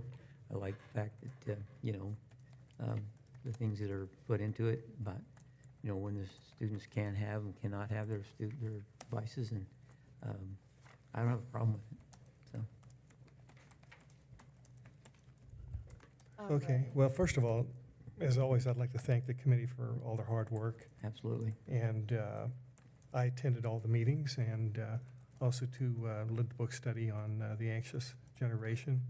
And so I've done a lot of research on this. And when I attended the meeting, as always, I figure my job is to listen and to learn and to hear what everybody has to say. And I did learn a lot. It was a lot of information packed in there. As a matter of fact, I would go home after the meetings and study and look over the graphs and see how the district felt about it. To spend a lot of time studying the 4 different policies that were presented from a West Ada, a Blackfoot, Jefferson, and American Falls. And as always, learned a lot. You had a lot of information jam-packed in there. I think subsequent to that, and so I really appreciate and I learned a lot. However, I am sort of a little concerned about the summary of responses to the revised policy 8506. The comments, we had 88 pages of comments we received from the public. And it seems that about 23% oppose the policy as it is now outright, and 17% have certain exceptions to it. So that's about 40% of the people who replied. And so I think that we need to talk some more about this. I think, in my opinion, perhaps we could schedule another work session and talk about it more. I think some valid points were made, in particular, elementary parents talking about smartphones and that they had parental settings on them, and that, they could be, they could keep watch of their student and it wouldn't be a problem with smartphones. I know the Ada school district policy exempted smartphones as one of the things. Smart watches, I'm sorry. Excuse me. And also, too, I know that several teachers indicated that they liked the fact that educational use of smartphones in certain settings were very, very helpful. That was in our previous policy, and it's not in this one. And I've got questions of another nature, but rather than go on about it so much right now, I think I'll pass on to someone else and hear what their comments are. I have a lot, and especially since we got all these comments and it's taken hours to read through all of them, and so I feel like there's so much to consider here. So I think that I am definitely a proponent of a cell phone policy, which I think a lot of people are. I think most people are of a policy. I'm not in favor of this specific policy because there are a few things. First of all, there's a place in the policy that it says, further, students shall comply with any additional rules developed by the school concerning the appropriate use of personal electronic communication devices. To me, I mean, the board is responsible for making a policy, and so I don't feel comfortable with saying, or anything else you want to do. So there's one. And then it says, the second one was the violation of this policy may lead to disciplinary measures, including but not limited to forfeiting device privileges on school grounds. That's a lot of school grounds across the city. Detention, suspension, and/or expulsion, confiscation of device as outlined in course. So it is partially outlined, but where it's kind of open, it says including but not limited to. So that's the second thing that was, I felt like we need to close that up, be specific, like what is the policy and not open-ended policy. And then the third thing is. Can you show me, sorry, where you were talking about including but not limited to? Part of the. Because I read where you were at, violations of this policy may lead to disciplinary measures, including, you don't like that, but not limited to? But not limited to, because it's not really saying a policy, because it's just opening the door to whatever else. Okay. So I think I think we should decide on a policy and then stick to that policy and be serious about what policy we decide on. And then the third thing is, a lot of teachers responded, but I also know a lot of teachers that didn't respond to this formally, but also have an opinion. Talking about the use, not allowing teachers to have professional judgment. Specifically as compelled by the Pocatello High School science teacher, they use the camera to do a whole lot of stuff with their microscopes, and that would completely obliterate that whole. We talked about that as a committee. We talked about, getting a device that they could use to do those things that would be district-owned, very similar to like pictures for yearbook and things like that, cameras. Microscope digital cameras? Digital cameras for the microscope? Is that what you're talking about? That's what he's talking about. Right. I'm just saying not their personal device, not a cell phone. We can look at different adaptations for those curriculums. And I know Mary Ann did not have an opportunity to share, you know, the survey she sent out to the teachers, but out of 107 responses as of now, and she's going to get that to you, 87.8% agreed with the proposed policy. Okay, thank you. And So, and then another teacher talked about, and there's also not really clarification. It just says student electronic devices. To me, watches are very different than cell phones, and I'm not comfortable with having it be vague. A cell phone is different. You can surf on the web, you can do a lot of different things, but I would not feel comfortable with having kids taking off their watches.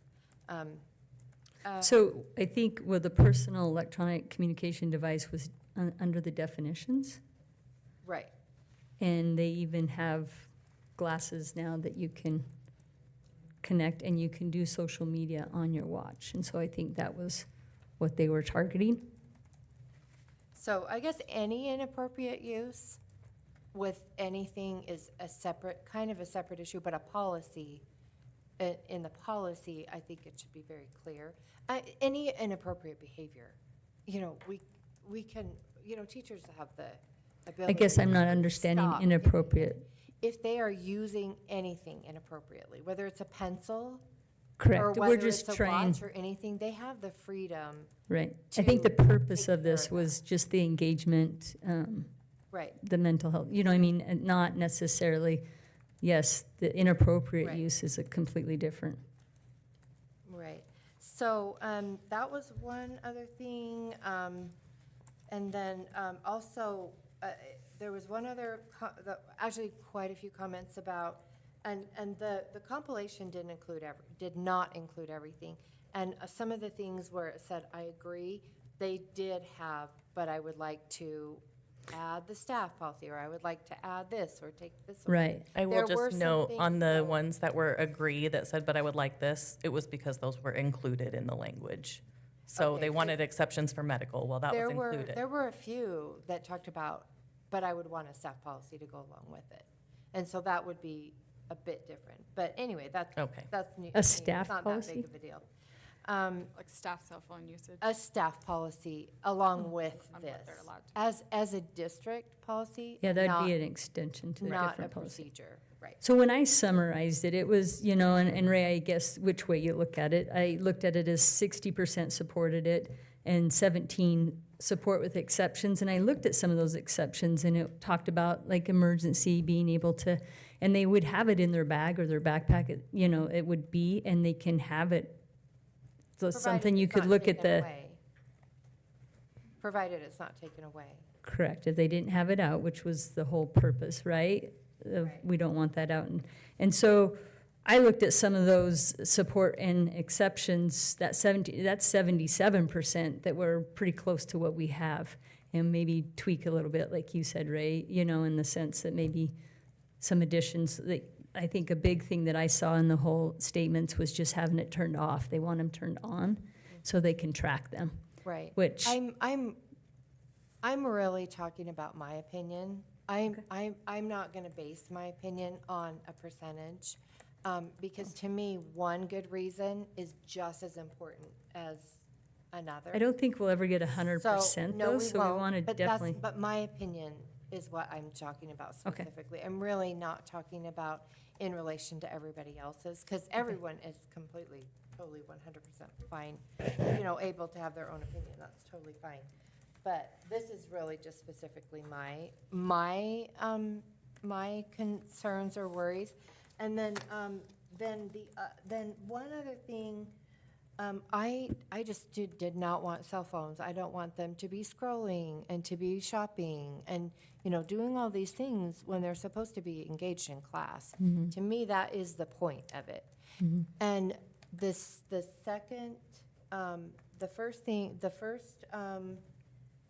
first, I guess, violation of the policy, not necessarily misbehavior, but violation of the policy. Correct. Would be that they lock it in the office till the end of the day. The second one, I'm not okay with that, to have the parent have to come and get it, because it really is, everybody is in such a different situation. I mean, there's single working parents, there's people, they can't be at the school at 4 o'clock. They can't, like, ever be there. So that, I don't like that consequence at all. The first one, taking it away, that's fine. I mean, and then you could take it away again, or whatever, and they pick it up at the end of the day. But when a parent has to come on the second one, I'm not comfortable with that, because it just doesn't really take into account different parental situations, that they can't come to the school and do that. And then, Can And I I- ask a question on that note real quick, just Sure. for clarification? I felt like in the meeting that was brought up, Mm-hmm. and I could be wrong on this, and I'm trying to find the procedure part. Yeah, I remember talking about it as well. But I thought what we said was that if the parent directs that on the second infraction, that the student could pick it up at the end of the day, that we would allow that. okay, If the that's And I not don't in the think, policy. I don't think it says has to be, it says retrievable by the parent, right? And I don't know if, That needs to be clarified. I mean, Yeah, it so- could, you might have to require parent permission for the student to pick it up, or something like, if you want to add another kind of and I know layer we to it. talked about it, Megan, and I know the debate was to leave it in there, but not make it a mandate. Does that make sense? And I don't know if retrievable is the right word Yeah, then? it says retrievable by parent or guardian at the end of the day, that they will be contacted by school administration and it will be documented. So to me, if like you want to contact the parent and say, hey, this is the second infraction, but still allow the student to pick it up, I think that would need to be clarified. So maybe look at that retrievable part. Because you'd still be contacting the parent. Yeah, does Each say in time. I would like that to be up to the parent. Okay. On that one. Okay, It does say in there that over the phone when necessary. so, Not on the current one right here. Sorry. okay, no, that's okay. I'm almost done with my, I just wanted to be Right sure here it that says, I and kind of hit everything. conference may be There were over the several phone lawyers that replied and said there were some legal issues. I don't want to get into that, but I thought they made sense, the legal ramifications and the legal things that needed to be cleaned up.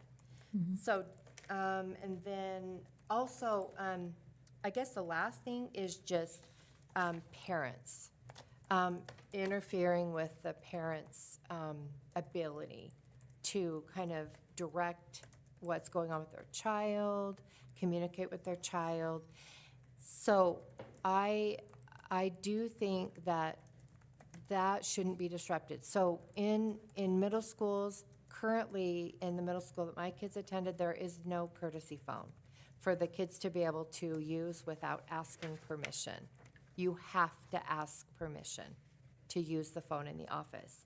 And I would want them to be able to contact their parents without having to ask permission. Maybe 2 phones, of course, they're right there at the office with under supervision, but not having to ask permission. Okay.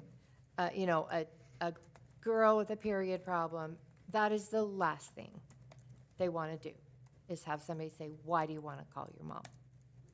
I want them to be able to get a hold of their parent if they need to. So, and I want that comfort of my child being able to get a hold of me without having to ask someone else and tell them why, and then have them make that judgment.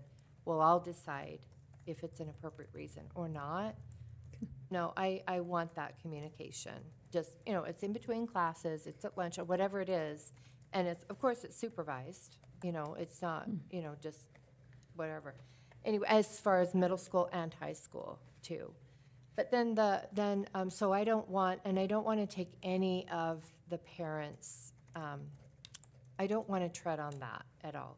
But the last thing is the only other thing that I would say is the policy in between classes.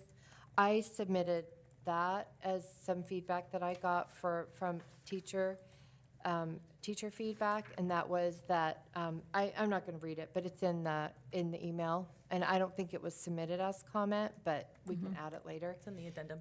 That, in the addendum, okay. That, the teacher, the feedback that I got was teachers can't police the halls. They have too much to do. And so, in my opinion, I would not want to make a policy that's either too difficult or impossible to enforce, or it's sort of like I said last meeting, an unfunded mandate. You're not given the support to be able to do it with fidelity all the time, 100%. And I actually had an administrator call me this afternoon. I think they had emailed you guys too, that they do this, and it isn't difficult in the hallways. And so I think you're gonna have comments on both ends. yeah, And- probably. But that's where I stand, is I don't want them to have a job that isn't really, that maybe some feel like they could do, but some feel like they couldn't do. And then Bear Lake, I know they said theirs is in between classes. They are able to, I know we mentioned Bear Lake policy, so I just wanted to clarify that. It says, I didn't want our teachers to have to, this is an interview on the Idaho State Journal. I didn't want our teachers, with the administrator out there. The principal. I didn't want our teachers to have to police the halls during passing period. The most important are instructional times. I totally agree with that. And then also in American Falls, it's also during instructional time as well. So just to clarify, we had brought those up as policies. And one other point I would make on that, the only large school district that I know of that has had a cell phone policy that's this, I guess, detailed or strict or whatever you want to call it, is Boise. That's the only one that I know of. Jefferson and Big West. schools, Okay. our size. Because the ones I know of are small. And I think it's a little bit easier and a little bit more manageable to have such a strict policy. But I do know of several small districts. So anyway, when you're comparing apples to apples, large district to another large. Jefferson's a pretty big high school. Yeah, I And think pretty big school middle to school. school, it's relational. I don't know anything about Jefferson, but They actually have the bigger high school than we do. that would be good And to it's know, bell to bell. to compare only our size of school with, with the policies and not. I felt like we had a good comparison, if you agree, Ray, or not, with the policies that we brought, comparable with West Ada and Jefferson and so forth to our size of school. I'll have to, I didn't see that. I read through the notes, but I didn't see that one. Yeah, the very first day, I actually had groups go through each of the policies and talk about what they liked about them and what they didn't like about them and what we liked about our own policy, and we really combined them. Our size of district? Okay. Anyway, that's all that I wanted to say. Just Next. So I actually, and as I stated this in the work session, this policy is written exactly the way I expected it. It's following your guiding principles. I appreciated that that's what the focus was. As I've listened to some of the other opinions, I think about, yes, we're providing our personal opinion, but when we vote on this, we are representing the district and what the needs of our community, of the students, of the parents, and those that have spoke forward and said that they agree with this.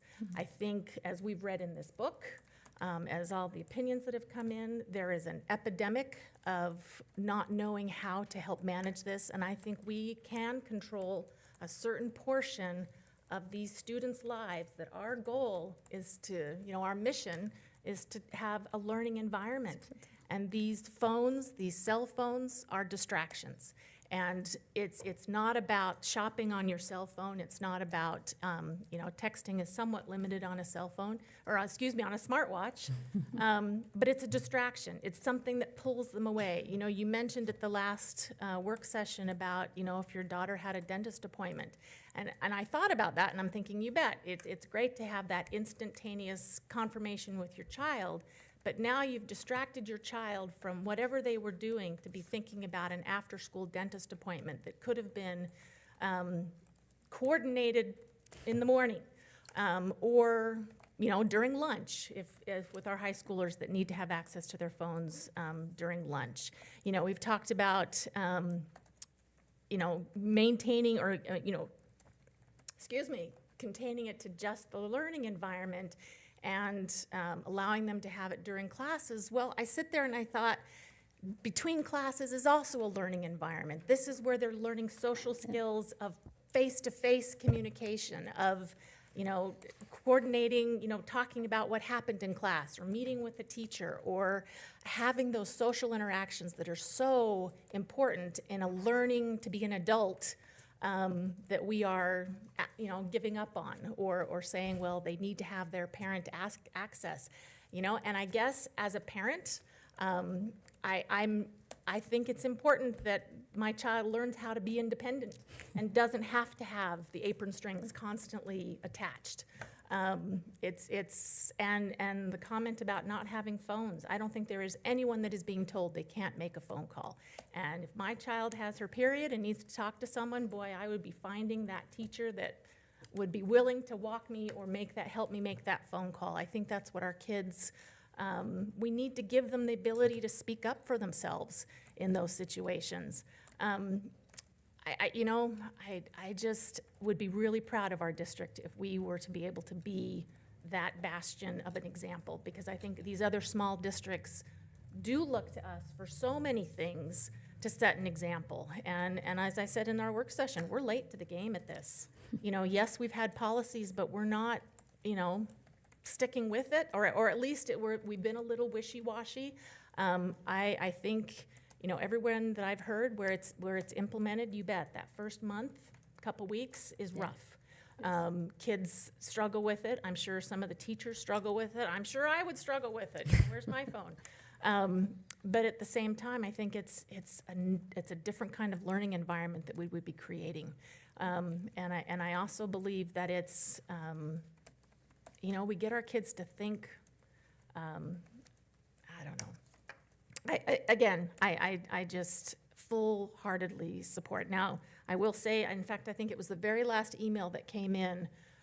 There were some wording tweaking that I happen to agree that there were some areas that seemed a little more, probably left a lot of room for interpretation. And so, maybe there is some cleanup language that we can do, but I think the essence of what you have built and what this committee, it's also interesting that we have tasked the district with this responsibility of building this committee and putting this together, and to just now take it upon ourselves with 5 individual opinions to just completely rewrite it or say, yeah, no, we're not interested, I think is a disservice also to the work that you put in and the committee put in. I think that's what these committees are for, is that we can do our research on our own, and then we all come together and bring those collective discussions. And I appreciate that Megan and Ray participated in that committee so that they were able to hear more of that research that came in, because I think that's what these committees are meant to do. And so I again, applaud the involvement and the work that was put in, the research that was put in. I mean, we ourselves have each individually read this book, The Anxious Generation, and did the work. And I don't think that we need to just, yeah, it was good, and put it on a shelf and just keep doing. My last comment, which really will be my last comment, is this idea of teachers policing in the hall. I think that will be an organic thing that will just happen, in that it won't have to be this hard, the anvil coming down. I think it's going to have to come out a little softer as you start phasing it into it. And as we talked at the work session with how the communication plan and how we educate parents, And how I we think she educate gave the you a students, sample of how we're that. educating the staff, and about our why. I mean, that's where it really has to come from. This isn't about being draconian and ripping people's connection from the parent and controlling the student from the parent. This is about, let's communicate that why with a really strong, and I see some of the stuff that Courtney's put together, and that's what's going to make the difference, and that's where we're going to get the buy-in. Right. I just, like I said, very proud if our district moves forward with this. Megan, did you want to follow up with your? Of course. Yeah, I've Megan got needs to 2 turn. pages of notes that I wrote up last night, so Go it ahead. just all comes out. I know we're like a little late on time. No, It it's just okay. all comes out okay. We're here to You talk missed the about work this, session, so so you get the floor. Yeah. You Uninterrupted. So You I have the did floor. get to Fine. watch it 3 times. I'm really appreciative that it's on YouTube and I can easily access that. And I really am so grateful for the committee for their work. I felt like there was people from all different levels of school and parenting, and there was a lot of good opinions put forth. And there was a lot of questions and things that I hadn't thought of when Mayor Blad kept saying, what about this? What about that? And so I like that we were able to address those things, because I think when we listen to the 88 pages of emails, I think there's even more now, plus 10. So 100 pages of emails, then we can see all sides of it, and we're better able to address the issues here. I'm gonna take a second to point out that I wrote a couple notes out of the book, because there was so much research put into this book. I can't do all that work. And so for me to rely on this, like, I felt like that's what I needed to do. And he points out in here that a phone ban ameliorates 3 of the 4 foundational harms of the phone-based childhood, which are attention fragmentation, social deprivation, and addiction. It reduces social comparison and the pull into the virtual world, and it generates communion and community. And to kind of piggyback on what Heather said, I feel like those are our guiding goals, right? That we want students that learn together and that unite together. And when we know this happens when teachers say, okay, you guys can be on your phone, you have 5 minutes left of class. Yes. Everyone knows it happens. It happened 10 years ago when I was in a classroom. And it doesn't give them that time to work on those social skills, to work together. It doesn't allow them to sit on what they've just learned, what they're going to learn, those kinds of things. I feel like there are so many variables. So really, my thoughts could be everywhere on this. We did, in the policy, talk about if you're on a trip with your band or choir or your debate club, that it would be up to that Coach. facilitator to determine your phone usage. If you're at a track meet, Yes. it's up to them to just So to you want facilitate that. Right? you want that added? That No, clarification? it is in there. It is in there. It and, is in and there. I really like that because I think you made the point that if you're at a debate tournament and you're ready to go, where's your partner? You want to hurry and get a hold of them Right. instead of running around a building. Right. So I understand that, and I think that could be very helpful. But that's in there, correct? It is Because in we there. had a great dialogue about that, the Yes. committee. And I felt like a lot of the comments on the, hey, what about, a crisis time? We got a lot of emails about that, an emergency. I cannot imagine a single teacher that I ever worked with going around during a crisis. If the building gets hit by lightning and it's burning down, we're all running outside. I can't imagine them taking the time to take someone's phone away. Someone has a heart attack in class. I can't imagine the teacher in the middle of a crisis trying to force this policy on someone. Like, we all know there's exceptions and there's times where it would be appropriate, right? But I feel like as a whole, that policy needs to be in place so that we're not living by the exceptions. We are trying to create that community for those kids. And all those kids have Chromebooks, right? Yes. What grade do they start getting Chromebooks? Elementary, so I think Elementary, it's primarily in the classroom, but they don't take them home. Classroom set, Yeah. and Yeah. so it starts with middle school. Okay. And that's It when takes they're them checked home. out and they take When them they home take sixth grade. Okay. Yeah. So they can still access internet if they need to. Correct. And then it would be across the board, every kid has the same access, right? Right.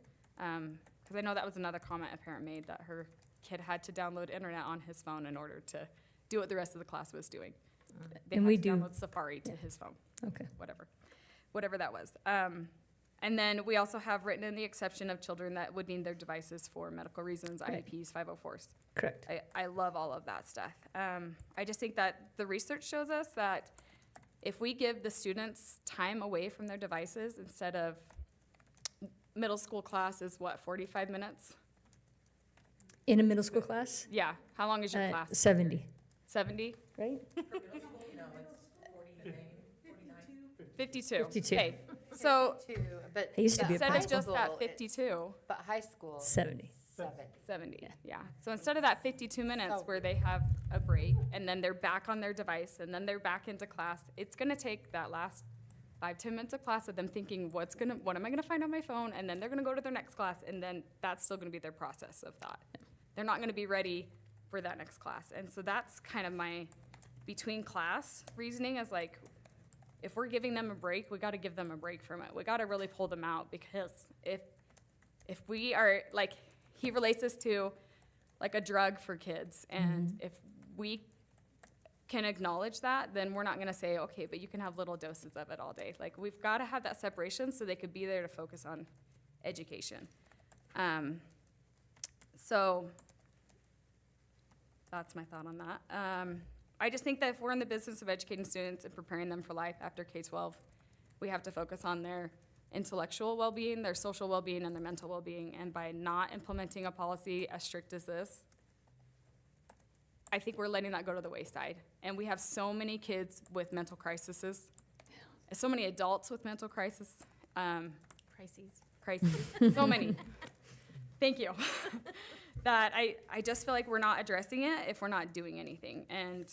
And when I brought this up to do the book study, that was my thought, was like, we have to be on the forefront of this because we are such a big district. We really need to be doing something to help 12,000 kids. And I feel like the policy will help 12,000 kids. I do think we do need some tweaking. There were some good points brought up.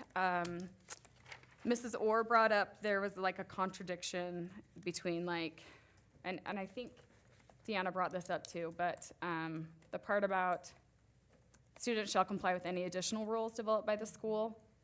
And so if someone has a rule in their classroom, you turn your phones into the front, but then also my kid is responsible for their device if it's lost or anything.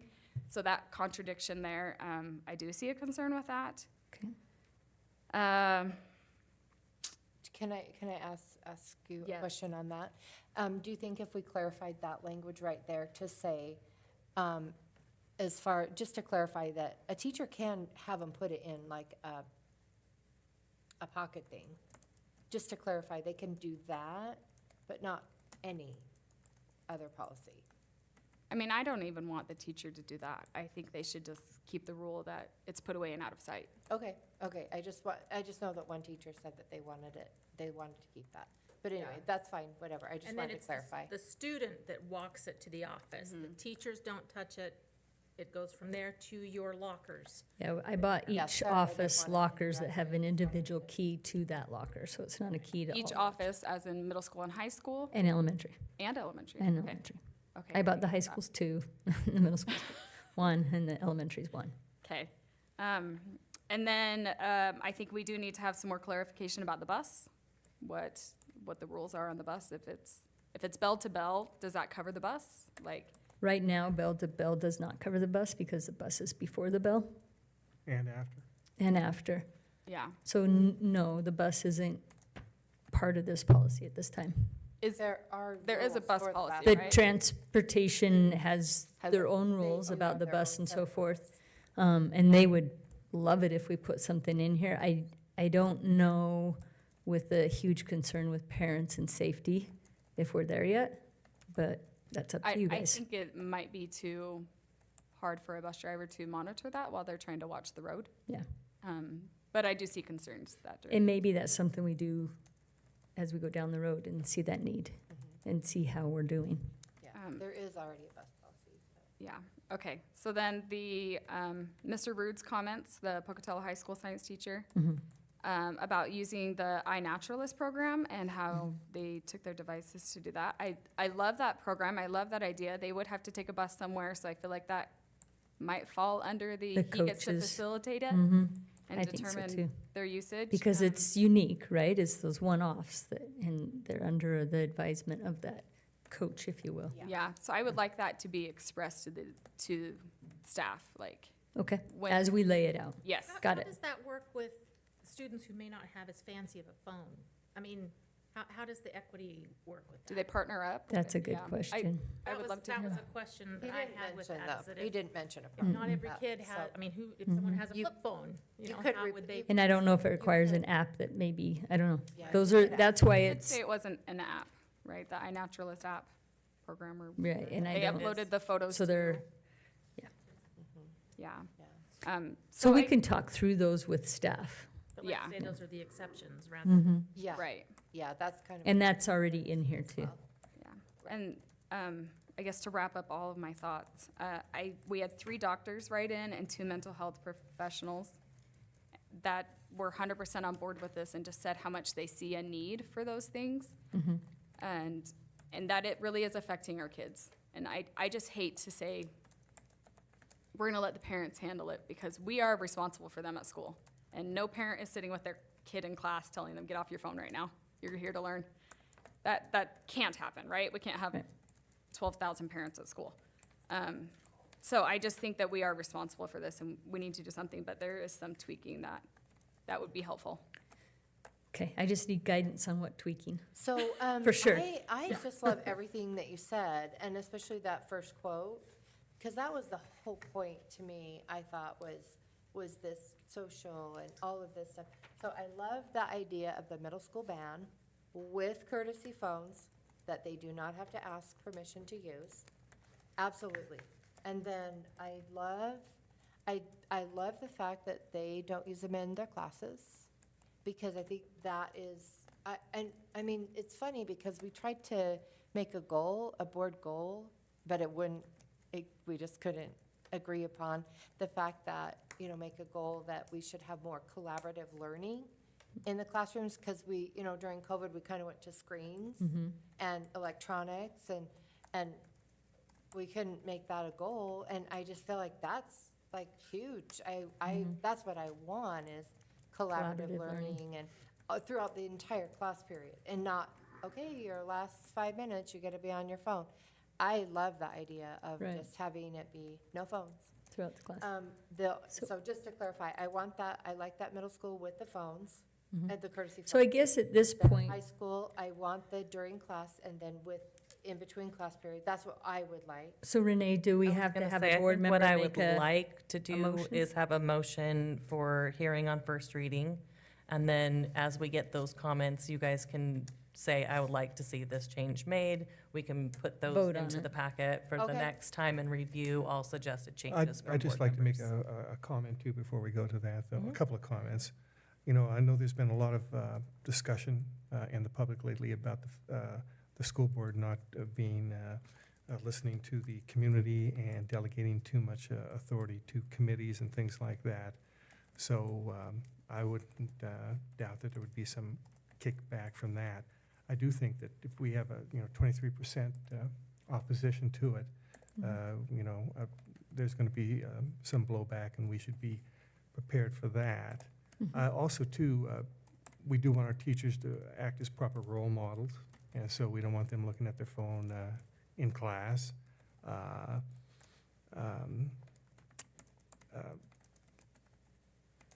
And if we're not going to have a selective enforcement, the teachers, like you say, we're going to have them be fair and consistent as far as applying the policies outside of class. One of the people made a comment. I read all 88 comments, and it was too late for me to read the additional 10. But a good point was made in the book, and also by one of the people who commented about the Chromebooks. And a lot of time, the students can play games or get distracted and do things with the Chromebooks that are equivalent to as if they had a cell phone. And I realize, having, being on the curriculum committee and looking at the adoption for the fifth grade social sciences curriculum and the middle school combined science, I realize the importance of online learning. I understand the excellent formative and summative evaluations you can get, the reduction in paperwork, the excellent videos, the Spanish language support as well. And I realize, the Chromebooks are an important part of our educational process, but I do think that the Chromebooks are an avenue to distract the students, and that we should be looking at that element of it also, and make sure that look at our curricula and the way the teachers manage the classroom so that the Chromebooks are being used, for educational purposes, but not being used subversively for playing games or whatever, or whatever they might be doing. That sort of negates everything we're trying to accomplish here. I guess those would be my final comments. I do think that there were a lot of really good points there that we need to tweak. I don't know if we covered all of them, but perhaps we should make sure we write down everything that we want and make sure that we get it in there. But I guess that would be what I would summarize. I think there's going to be, definitely there's a significant amount of blowback there's going to be. And so I think that everybody should be prepared for that. And one other thing I guess I would say too is there were counselors and therapists that also commented not in favor. Okay. Just to clarify, I mean, very much not in favor as far as like taking it away because they, being able to track their kid on their walk home from school. And if it was taken away from them, they couldn't track their kid, on the watch and stuff like that. I thought they would. I get think it they give after. it back That's after. bell to bell. And They would that's have if it going the home. parent, if the parent has to come pick it up. I Well, think but that was we already got it. established that that's not the case, so. And then also, as far as committees, I mean, we didn't all agree on the last committee that had 17 meetings and 7 board meetings, as opposed to 3 meetings. So, I mean, that's not really, we can't just say we need to just take this committee's recommendation when, we haven't taken every committee's recommendation. And that's perfectly fine. I don't see any problem with that. I don't agree with it, or I do agree with it. We're totally, we can disagree or not. So anyway, just to point that out as well. But Well, as long as we're making points, the point is that the difference is in how the research was done and what was being looked at is the difference. And I would say to Ray's comment, I think as an elected member, you expect blowback. You expect that not everyone's going to agree. I don't think that's what we were elected to do, is to make everyone happy. I think it's about following the guiding principles of what was put forth. And I know you've had a little bit of a bump, but I think at the same time, it's also that understanding of, excuse me? a win. It was a bump and a win, but yes. It was a wake-up call for all of us to be open and understanding what our purpose is on this board. And if we're looking for just personal attaboys, that's not why I came to do Well, this. that's not why I'm here either, and that wasn't the Right. point I was making. I'm just saying that, that. Do you have a comment? Oh, Well, no. yeah, I'd like to Well, finish one comment. I will. Well, I know you I always will do, when but- Ray is. Yeah, no, I'm not complaining about anything. I'm just saying, we didn't have unanimity on the last thing. We're not always going to have unanimity. Right. And I don't think any of us But I here are thought we serving. won't have with the community either. Yeah. Well, I don't think any of us here are serving for attaboys. If it weren't for the fabulous pay and benefits and all the love, I guess, we wouldn't be here, right? We're here as public servants, and we're all trying to do what we think is right. We all are trying to do our best for the students and for the parents, et cetera. But,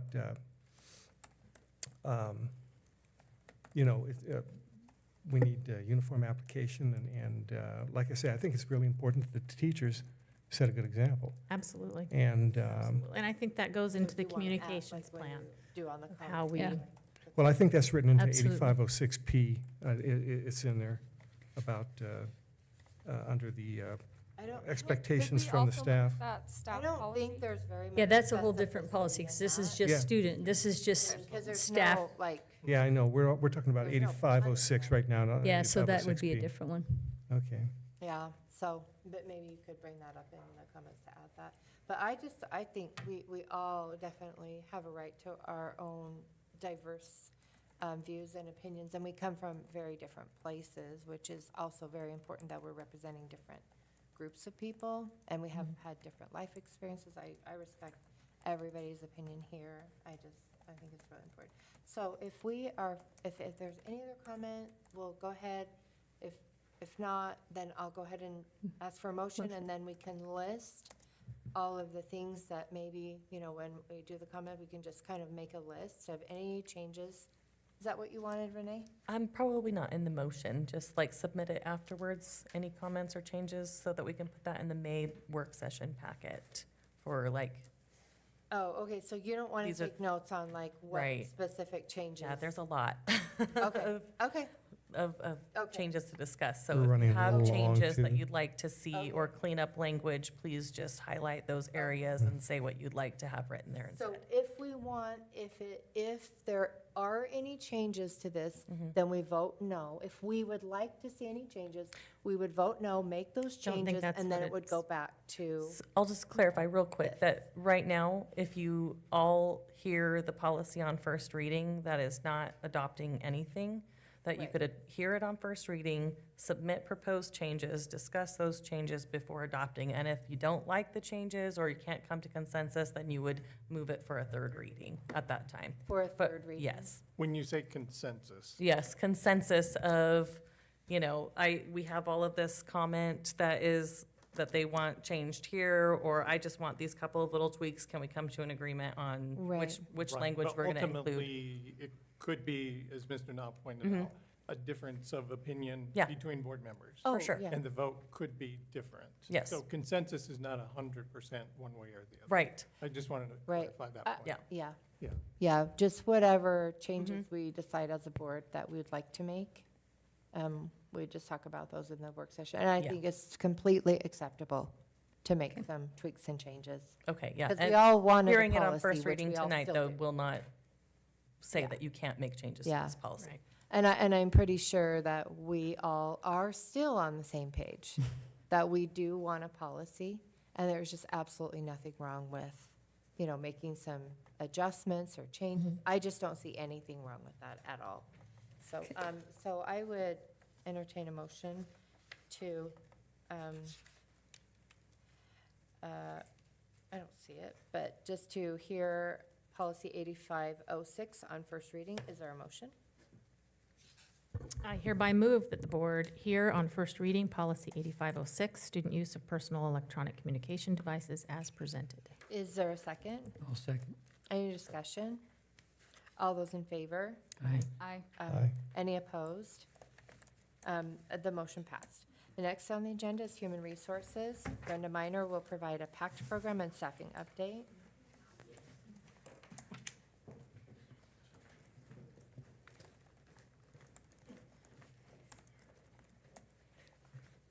Good evening.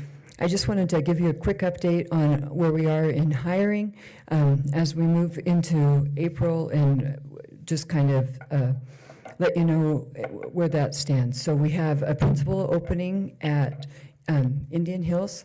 We have 2 special education teachers and, 3 special education teachers, 2 math teachers, and then a couple positions that are at PV Tech. And so those are where we are now. Currently, though, one of the real benefits for us has been the PAC program, if you saw that on there. When we started this program in 21-22 is when it started.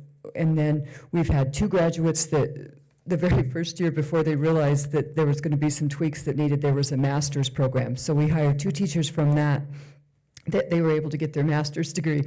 And then ISU said, well, wait a minute, we need to look at that. And so they kept it back to a bachelor's degree. So from that time, though, however, one of the great pieces is we were able to hire 1 last year for SPED, and already this year we have hired 3 more PAC people from the SPED, for our SPED jobs. And that is critical, because our SPED positions, as I just noted, we still have 3 more that we really need those people, and those are the components that they're coming out with, is our SPED program. And they have both of those certifications, or is it a choice to get both? Correct. They could do a K-8 SPED, or they've added now early childhood. They're looking at EL. They're also looking at early literacy they've added this year, so that they can use that as a component as well. So the PAC program, and as we know, we started here in Pocatello, and now there's school districts across the state that are using it through ISU. So it really has been a benefit to us. And to be honest with you, I think we'll probably hire at least 2 more this year. So up to 5 SPED teachers will come out of that PAC program.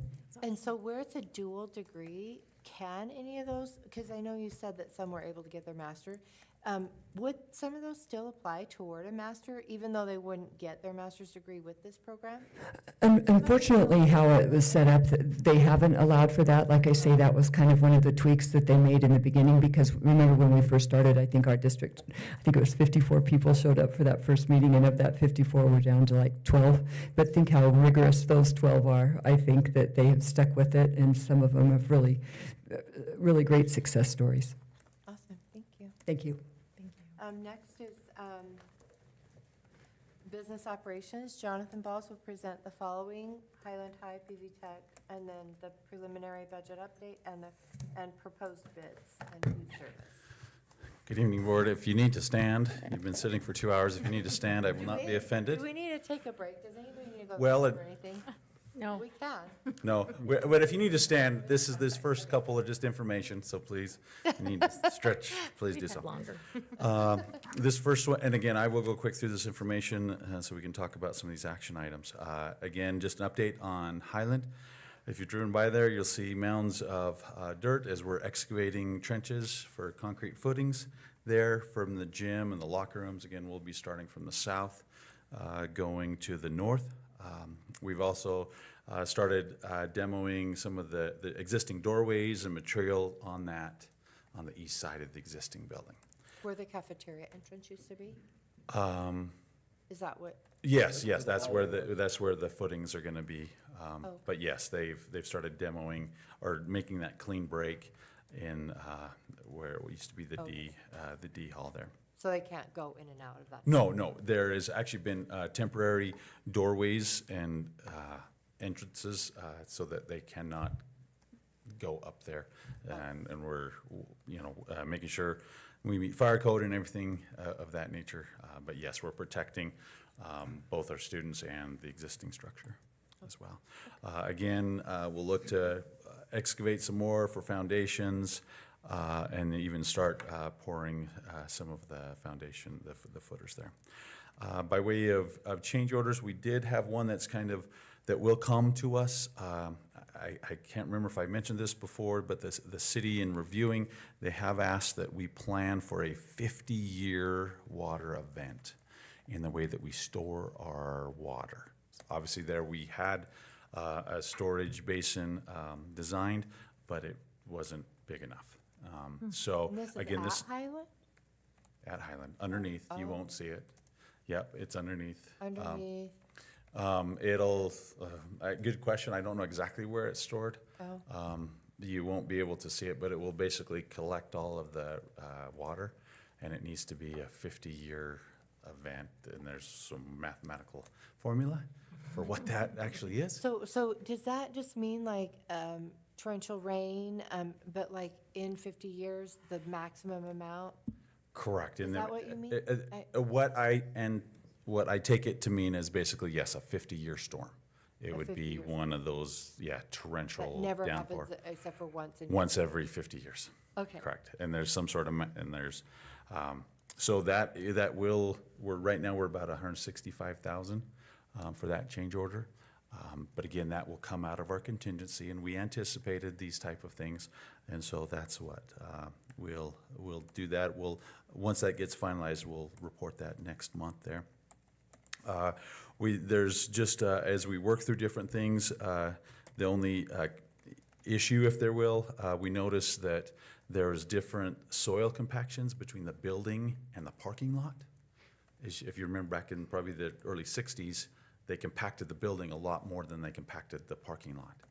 And so as the new building will go slightly into the parking lot, we're just have to compact that where the old parking lot was a little bit more. And so we're working with the design team, geotechnical engineer, to make sure we can reach that proper soil density.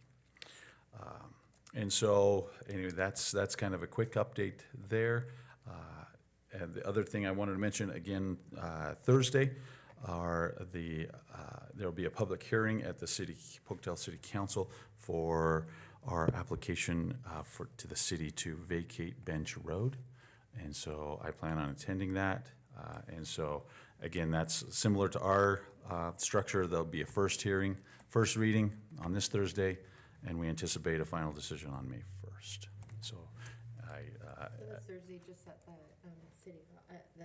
Yep, City Hall. at the- Yeah, correct. We are on the agenda there, verified that. So again, more details about this, about kind of the future of how we want to use that parking lot will be in May.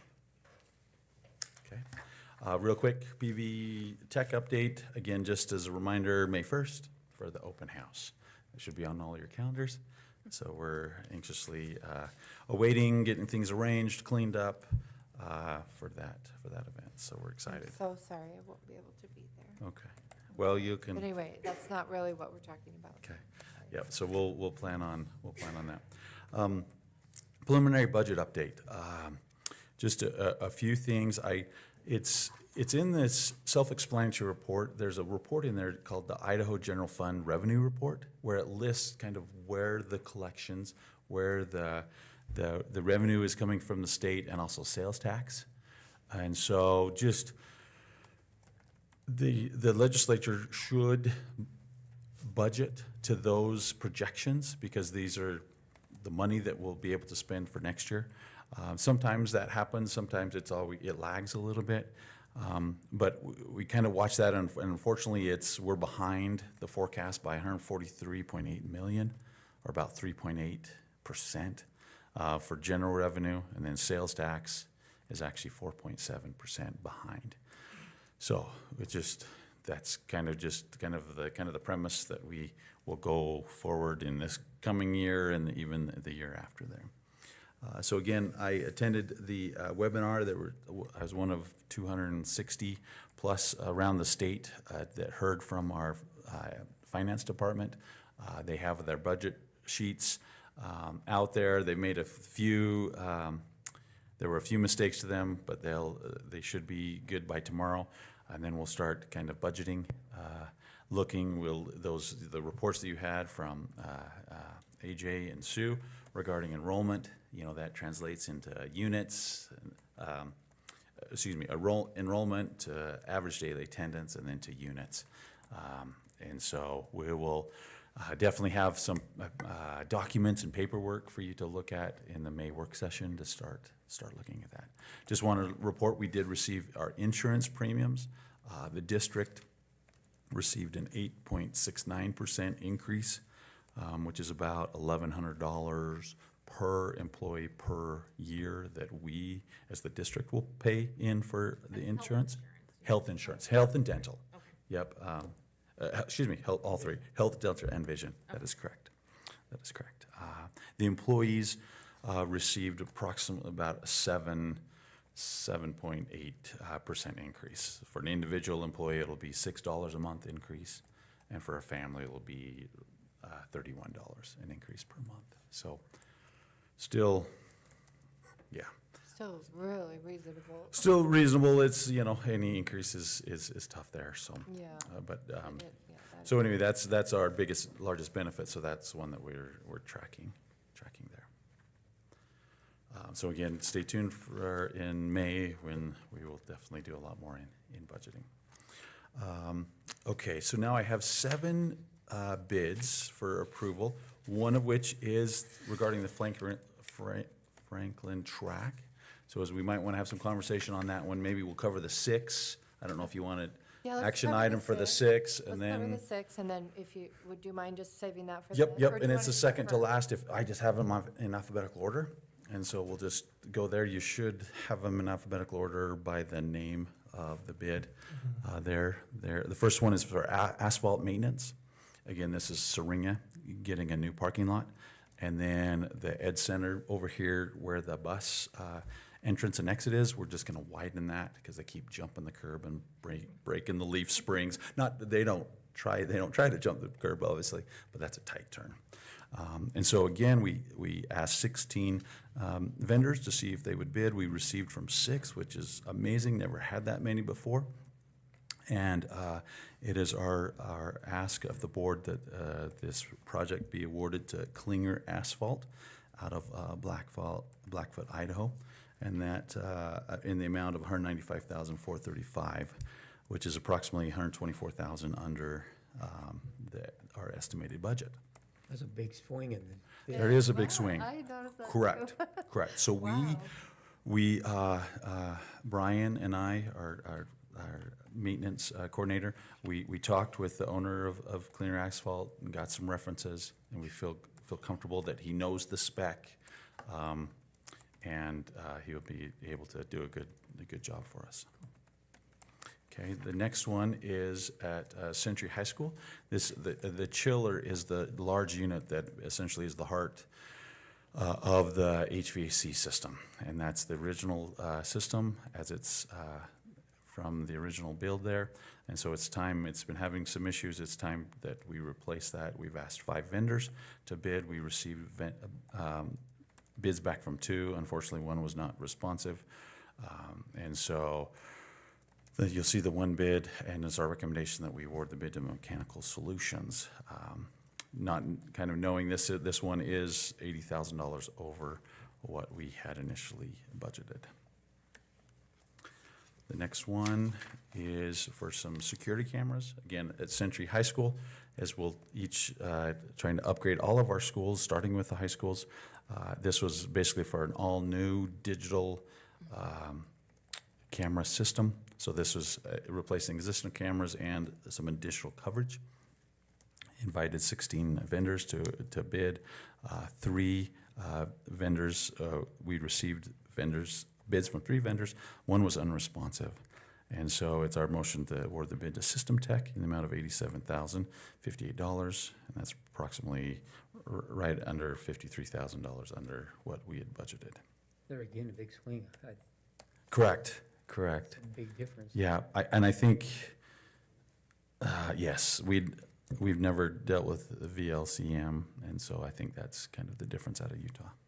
So we've dealt with systems before? Could be that as well. We've dealt with the system? Yes, we have. Yep, we have dealt with them before.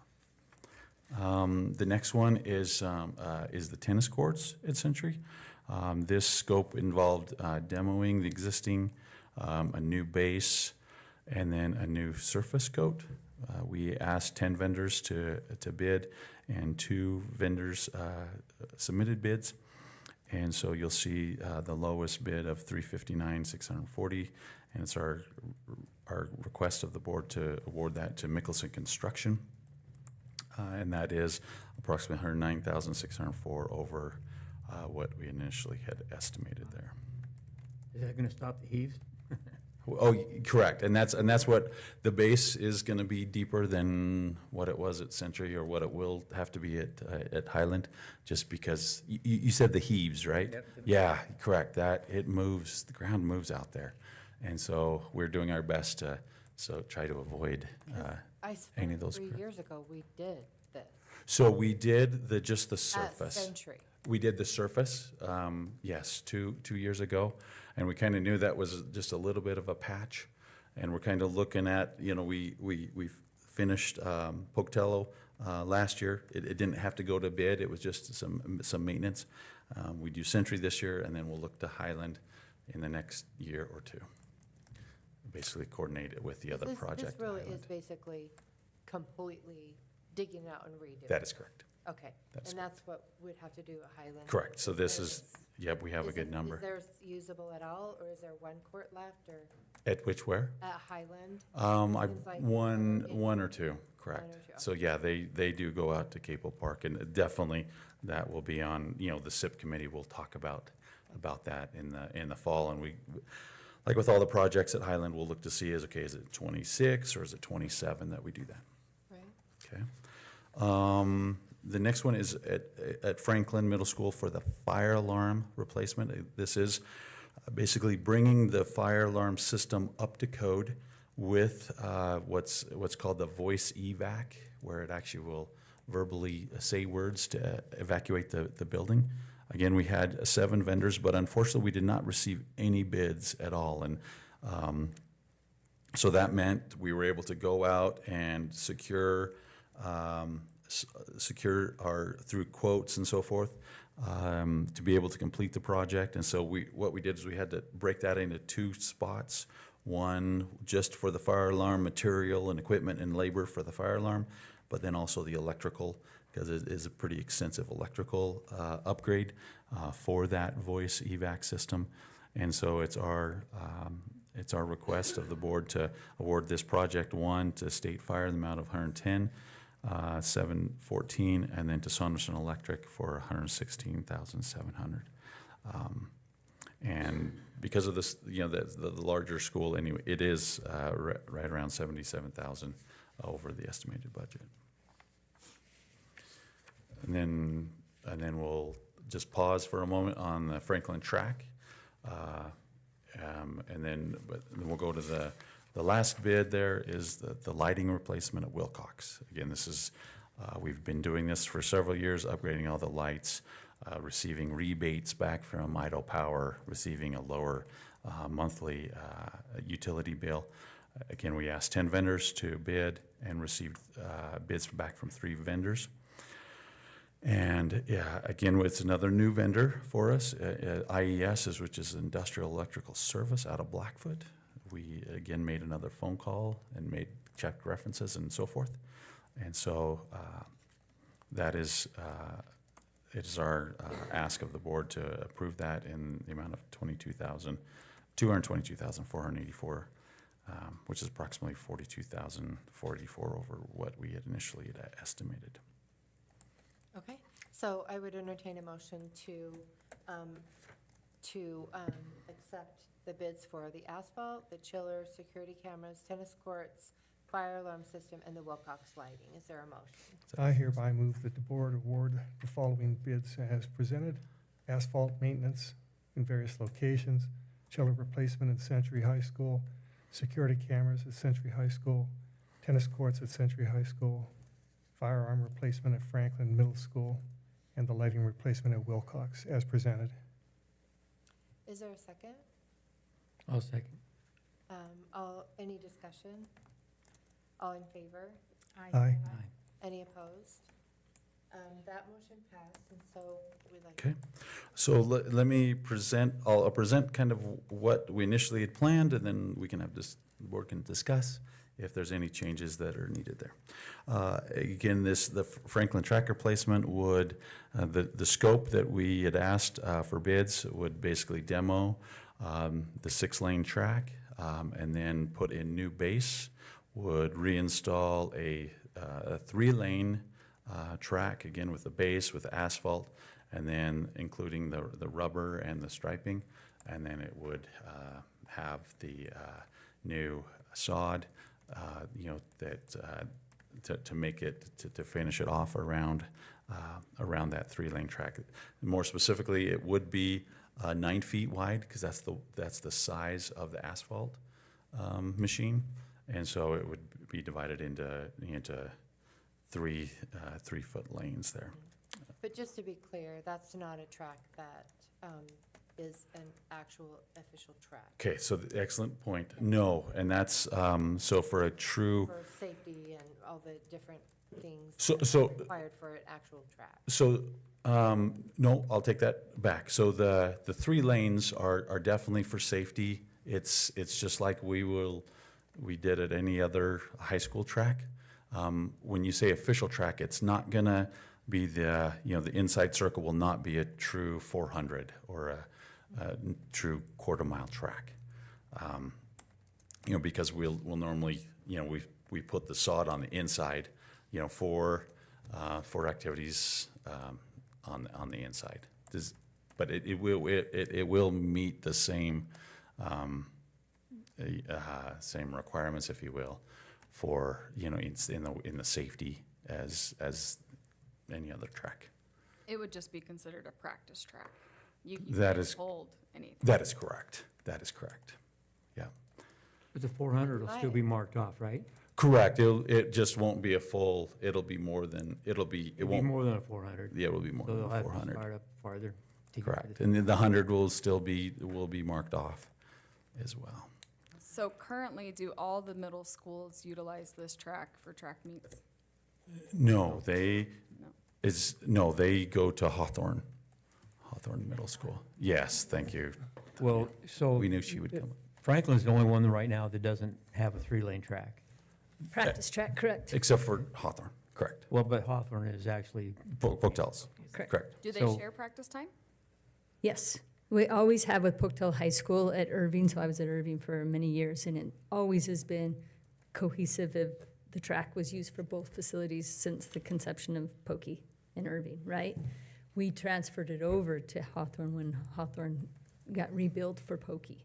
Does that make sense? We didn't have room at Irving to do bleachers, press box, football field and so forth, so that's why they moved the track, and because all those facilities would go over there. We don't have room at Irving to have 8 lanes, and for a high school to have a utilized track, they have to have 8 lanes. So that was the initiation of why that went to Hawthorne. Does that make sense? Hawthorne use that track for So- practice? Yes, so they always coexist. So instead of Irving practicing with Pokey, it's Hawthorne practicing with Pokey. So that always has happened. So the current state of Franklin Middle School's track, and they practice on it now. We do not hold meets there. We haven't hold meets there because it has some dangerous spots. If you look at the back 100, it does have a dip that isn't safe to Like hold lane a eight, out meet. of use type thing. Correct. Almost 5 and 6. Yeah, it's only 6 lane. Yes. And there's divots and there's humps and. So yes, we've been trying to scrape it by as long as we possibly can, and in that sense, to leave them 5 lanes, but it definitely has to be redone. And so we haven't held a meet there in at least 3 years. We've always held them at the high school. So what we do is we have 3 meets, and then we have an all-city for the middle school track. And on those 3 meets, they're always 2 days. We have day 1, we do part of because we don't like to go into the night too late, and so and then day 2. And we do not like to miss school days because ISAT testing is typically in April. So we've always battled to do this all after school. So when we go to the high schools, we meet with the high school ADs, and we always look to see when they are leaving for track meets. And so when we go to Highland, they are leaving for a track meet on Friday, so they're not on their track one of the days. So we interrupt the high school 2 days for meets. Does that make sense? Yeah. On and Thursdays. We had a lot of feedback about this from the track coaches at the high school level before when we talked about this. And I don't really remember all that feedback, but So- I do remember that there was feedback. So the about it. key conception of all of this is, like, I reached out and there's not any middle schools that have tracks, they have cinder or grass, and then they go compete at the high schools because that's where the facilities are. We didn't really have those facilities at the high school, so we allocated all of our money and our time and so forth to build up these facilities so that we can hold meets for the high school. Like Pokey High 3 years ago was the first time they've ever held a track meet in their own facility. And so forth. All 3 of my facilities now can hold track meets, bringing people to us. Does that make sense? And now we can go. And so when we would hold track meets like at Irving, they're big. If you don't remember Sandy Tremner, she had the big red wave and so forth. It was difficult with parents on the field, and there wasn't space. And now we have space, we have bathrooms, the facilities are awesome, and we want them to utilize our high school facilities. I didn't realize like some of the things that they were going through and taking equipment. We've never traveled with hurdles. And I was texting my AD, I'm like, what do you mean you travel? Like, we don't do that. All the equipment should be there. But things like the discus and the shot put, yeah, they're different sizes. We need those things to be brought. Does that make sense? And timing system. Those kids have their own. No, we buy them. But yeah, but like, But even our high schools take their own. yeah, they're carrying their shot put. home That's with them. very standard, yes. And our timing system, they could use the high schools, but it's really complicated. Yeah. And so that they would use be the octopus. So some of the things, I will address, some of Miss Hughes, she's a phenomenal coach, concerns, but we've never had to take hurdles to any of the high schools. They have hurdles there, and that was part of it too, is they have all of the equipment there. They have and the practice facilities at the middle schools is that. They still have the long jump, they still have hurdles to practice, they still have a rubberized track, it's just the outer 3 lanes. And I want to acknowledge the running group. I didn't know they were holding any track meets or anything. That I didn't know that was happening. Probably should have rented it, but I didn't know those were happening. And I am not wanting those facilities at Irving and Alameda and Franklin will always be open, and they have an opportunity to rent the other facilities for events and so forth. We always will prioritize the high school events, obviously, but they will have the opportunity. We do the same things in our gyms and everything else. If they have a 501c and insurance, we're open doors, right? And that's what we need. So could you talk about going from 6 to 3, the reduction of the lanes? So in order to We had a lot of comment on that last. to maintain tracks and to build the track, do you know what I mean? That was the part, like, I was a track coach, track is very important to me. I didn't want to do cinder, I didn't want to do grass, like the practice tracks just made sense. And so that's why we did the outer 3 lanes as a practice track to get them ready to go compete at the other tracks. And no, it's not what we used to have, and that is hard.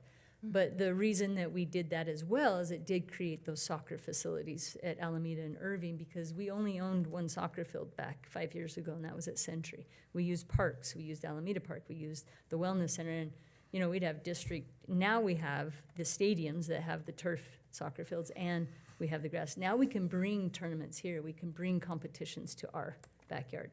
Does that make sense? We never use those facilities for anything else but lunchtime activities for the middle school, which they can still use, but now we can utilize them for soccer. Does that make sense? And so it was just a double support that we can give back in other ways besides. So then the other comment that I was hearing was, you know, just the community access. Correct. And that, you know, I lived in the Highland area, and we would always walk up to the Highland track and just walk. Right. And I haven't been up there in a long time, but Correct. now it's locked down. So if Franklin is the only place, is that what I So was all hearing? of the middle schools have Correct. practice tracks, and they're tracks, they're they're rubberized, they're marked, open and they're use. open. Okay. It is not a full 6-lane track.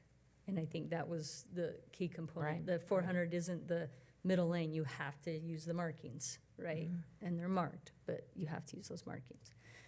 And part of like at Highland, we really did look at how far away, like the Wellness Center has the walking path for walkers and so forth. We really did try to, there is access, and in Alameda, when we locked up Hawthorne, you have Alameda 2 blocks away. You know what I mean?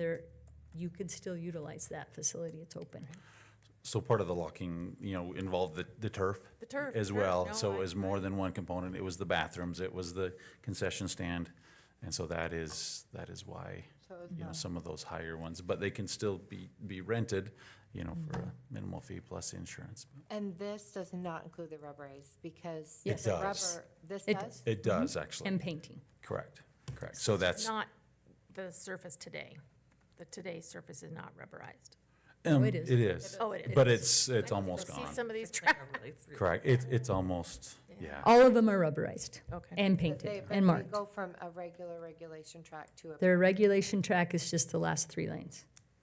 So it's a Because we're regulation It is- track, it's just the last Yeah, 3 it- lanes. The With lane, three I will say the red. lanes are slightly narrow. The lanes, I mean, just full disclosure, the lanes are slightly They're narrow, not, but, I mean, it isn't. so for regulation. adults, Right. I mean, it might, for me, I mean, it might be a little tight, but for middle school So it's students. not really a regulation, well, Are you that's saying- why you call it a practice track, Correct. is because it's not regulation, even those It's- lanes are not regulation of what an outer 3-lane Correct. would be. Are you talking about width? Yeah. the width In of every each way. lane.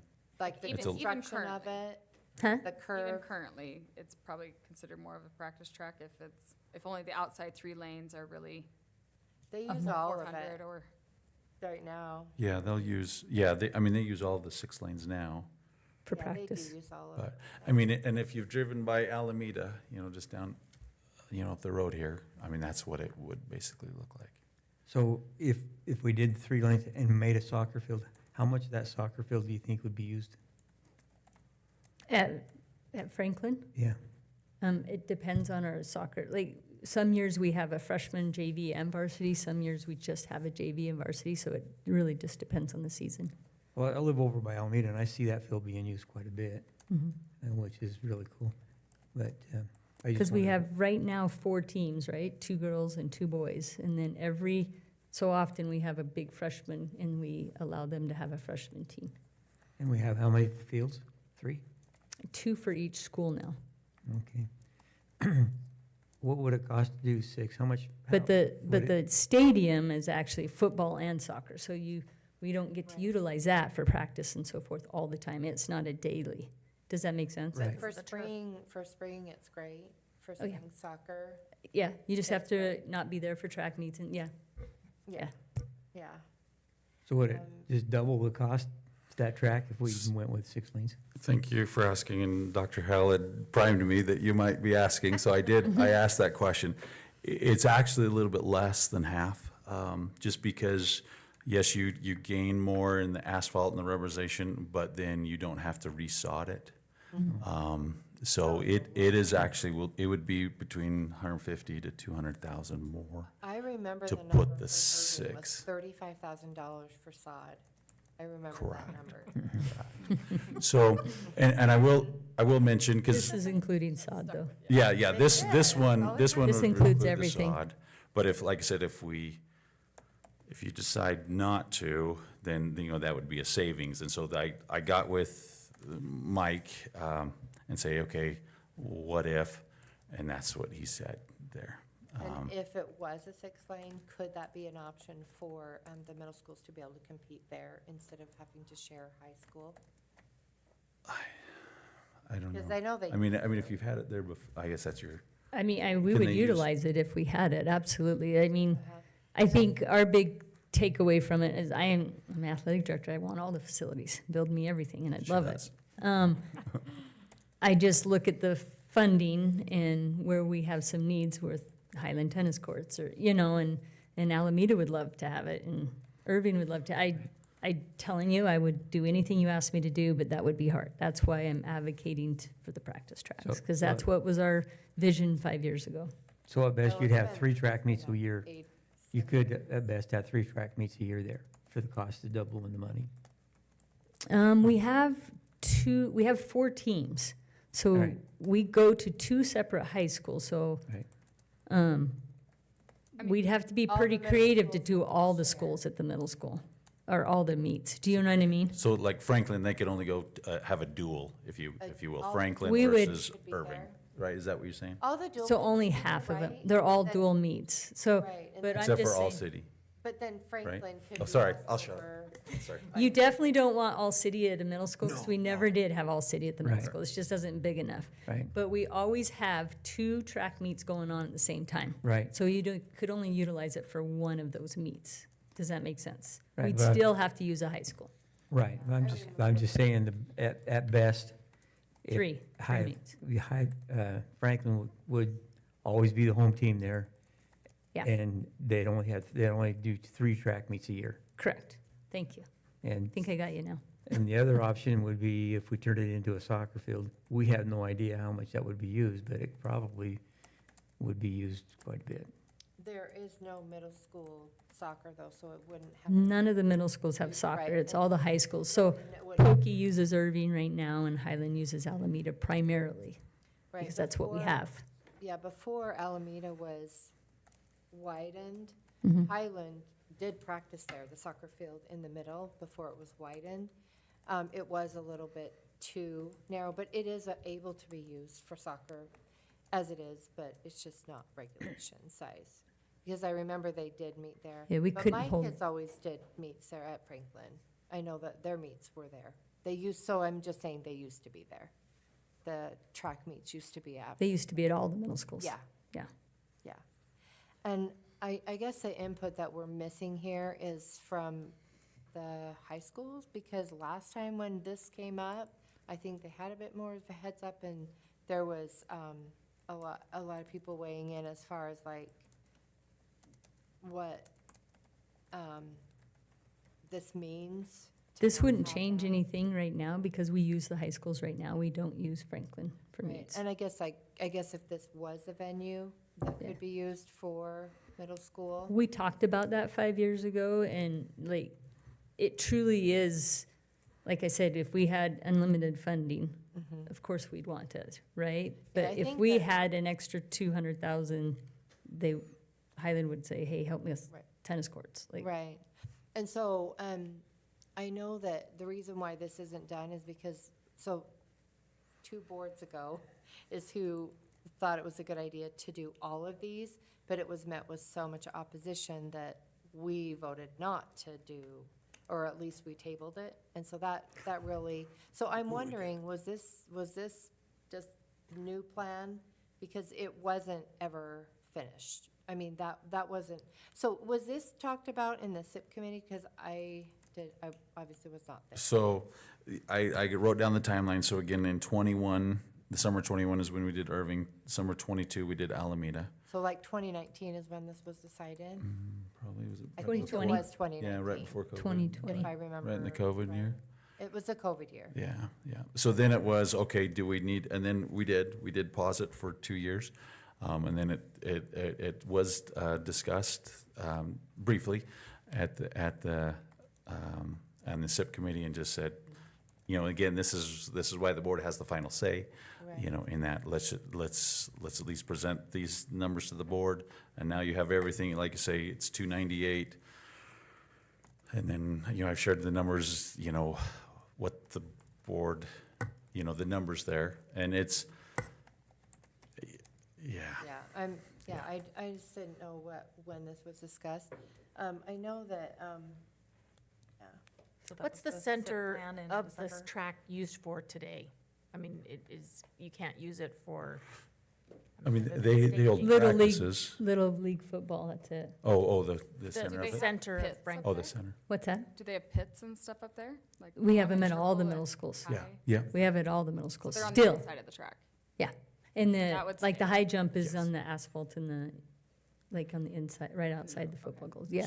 And then off to the sides is on the edge is the long jump and triple. Yeah, so the So that would remain, that wouldn't go away. correct, and that would get new rubber as well. and so I noticed one of the comments tonight said, you know, there was this worry, and I guess really the basis is that we don't want one middle school to have something that all the rest don't have. But if the track meets were held there at the middle school, the Franklin kids would be bused for practice to a different practice track while the meet was there, if they weren't involved in the meet, right? Well, the meets should be going on at the same time. They're usually the Exactly. same days, they so we would be- can't They would necessarily, not be able to be practicing there if it wasn't there. we can't hold all the meets there. No, I just mean if they were not involved in the meet, then they Right, would be bused we wouldn't, for their practice to a different field, right? yeah, we wouldn't do that. We would utilize a high school facility for those meets. Just So- because you would be displacing those kids 2 days for a track meet for another middle school. Is that what you're asking? I would have to really see the schedule more, because there was a lot of questions about schedule and how it impacted the high school before, but it's been 2 So we years have ago, 3 so- meets, and they're Thursday, Friday, and we go to each high school twice. And so on Thursday, we do impact them. We get there about 4:30, time the bus gets us there, so they have a little bit of time to get a little practice in, or they can stay after. Then we hold, on Friday, they're gone. They all have meets that they are at, so the facility is all So what ours. does the high school track do when the middle school is there on that first day? Very same thing as like when we practice with the Pauke High. So they improvise their practice, or they could go use our practice facilities. I've had Pokey do that before. They just are They not go to able Irving and use their practice track while And they're that's- practicing. And that's once a week, they're not able to use their track? 2 days out of the whole season. Oh, okay. 2 days out of the whole season. Because we're only on their facility twice. Because that's. And all cities How during the many- day, and so we don't interrupt their practice even during the all city, because we use Hawthorne for all city because of, it's at the middle school and we have parking and in the facility itself, but we are done before 4 o'clock so that Pokey does not miss their practice. So every high school has 2 practices impacted. Okay. And how 2. many weeks is the whole season? 6. 6, okay. 3 weeks of track meets, all city, and 2 weeks to prep. So 6. Okay, I heard a comment that You need a longer season. that a 6-lane track makes it better, if you practice on a 6-lane track, makes you a better athlete than if you're running on a 3-lane. You're a track coach, is that gonna be an issue? Do you think that if they, okay, and we know that Hawthorne. If I had a choice, I'd want 6 lane, of Well, course. sure you would, sure you would. But- And we know that Hawthorne has that, and they have, maybe that's an advantage for the Hawthorne kids to run on a 6-lane track and they get better than if the kids that are running on 3 then have to go to a 6. Is that an issue? You'll hear it. Well, I know it will. I don't know if we had, I don't know. I don't know if everybody realized that this was kind of up for a decision, as far as like, you know. We just felt like it was the better than high cinder and grass. Oh, absolutely. Right. I ran and on so- the cinder, Absolutely. Franklin, Yeah, but saw the that. parents raised the funds for that track, for Franklin, the track that is there right now. Guess I'm trying to We wrap have my to- head around the ultimate goal. Is it because we need the tracks updated and so we have reduced funds? Or because we need the soccer field and so that means the track? That's what I'm just trying to find out. What is, what was the dart? The committee 5 years ago, when we got together as a committee, and we had every member from the community on there. We had a representative of the city of Pocatello, we had a representative of Chubbuck, we had ISU, we had the county, we had all the ADs, we had 2 middle school AD, Franklin's AD was on the committee. And our goal was to, And parents. and parents. And I read those Parent minutes from each of the high that schools. meeting. Yes. I read those. And our goal was to, build up our high school facilities and we only have this pot of money. Sure. In order to maintain, we were at that time had 6 tracks that we were maintaining.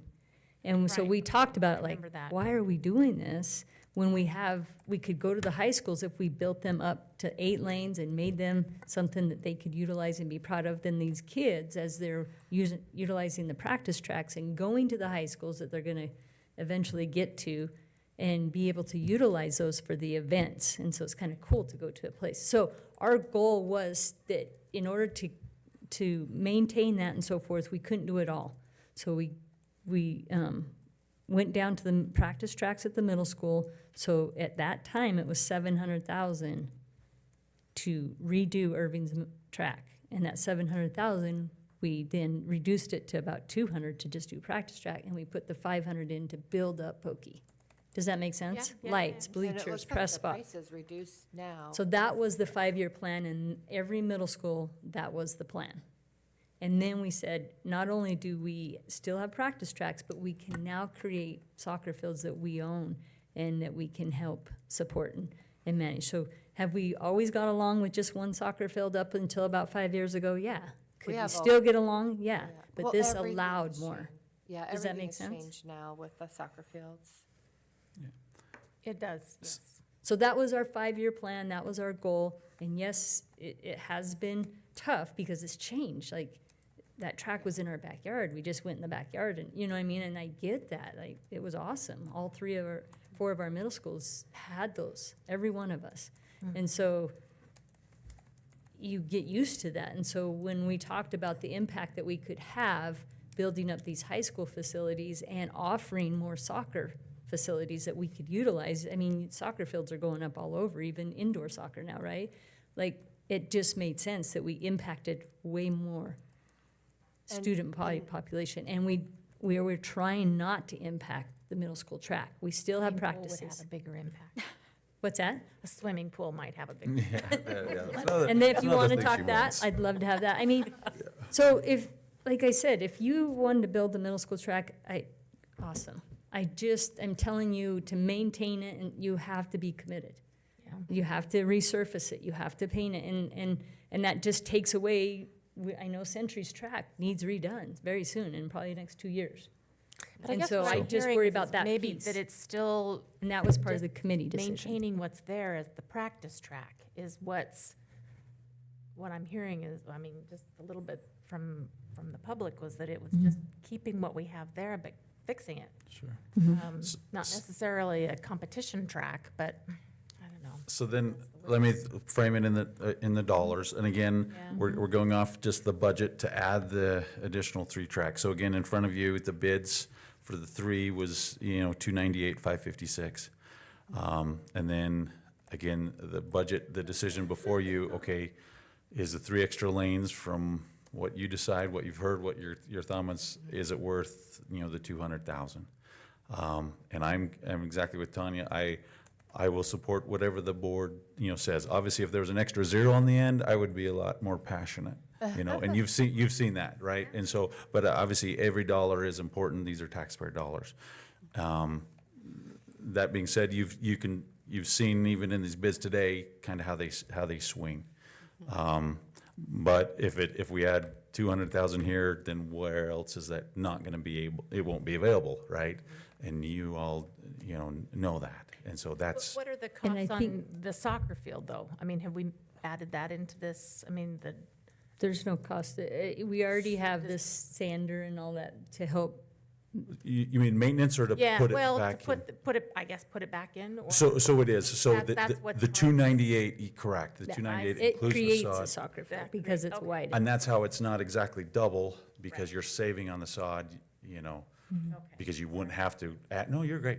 You wouldn't have to add sod if you were to just replace 6 for 6. So you only add 200,000. It wouldn't- Correct, that's where, that was the budget number 'Cause that he like- said, 150 to Because like 200. 3 years ago, I guess the board wasn't supporting this, this option of, See what money was left over, basically. We were just, I was watching, because I was trying to Yeah. do it in my head, Well- all the other bids were Correct. over. So, but then again, do you remember your comment from last, well, Yeah. from last I was month? sitting here thinking, Last month, this we is all were, wiped out. correct. It's wiped itself And, out from and so last- let me, and I will also, even though I'd still love a decision, whatever that be for tonight for this, so we can get it on the books.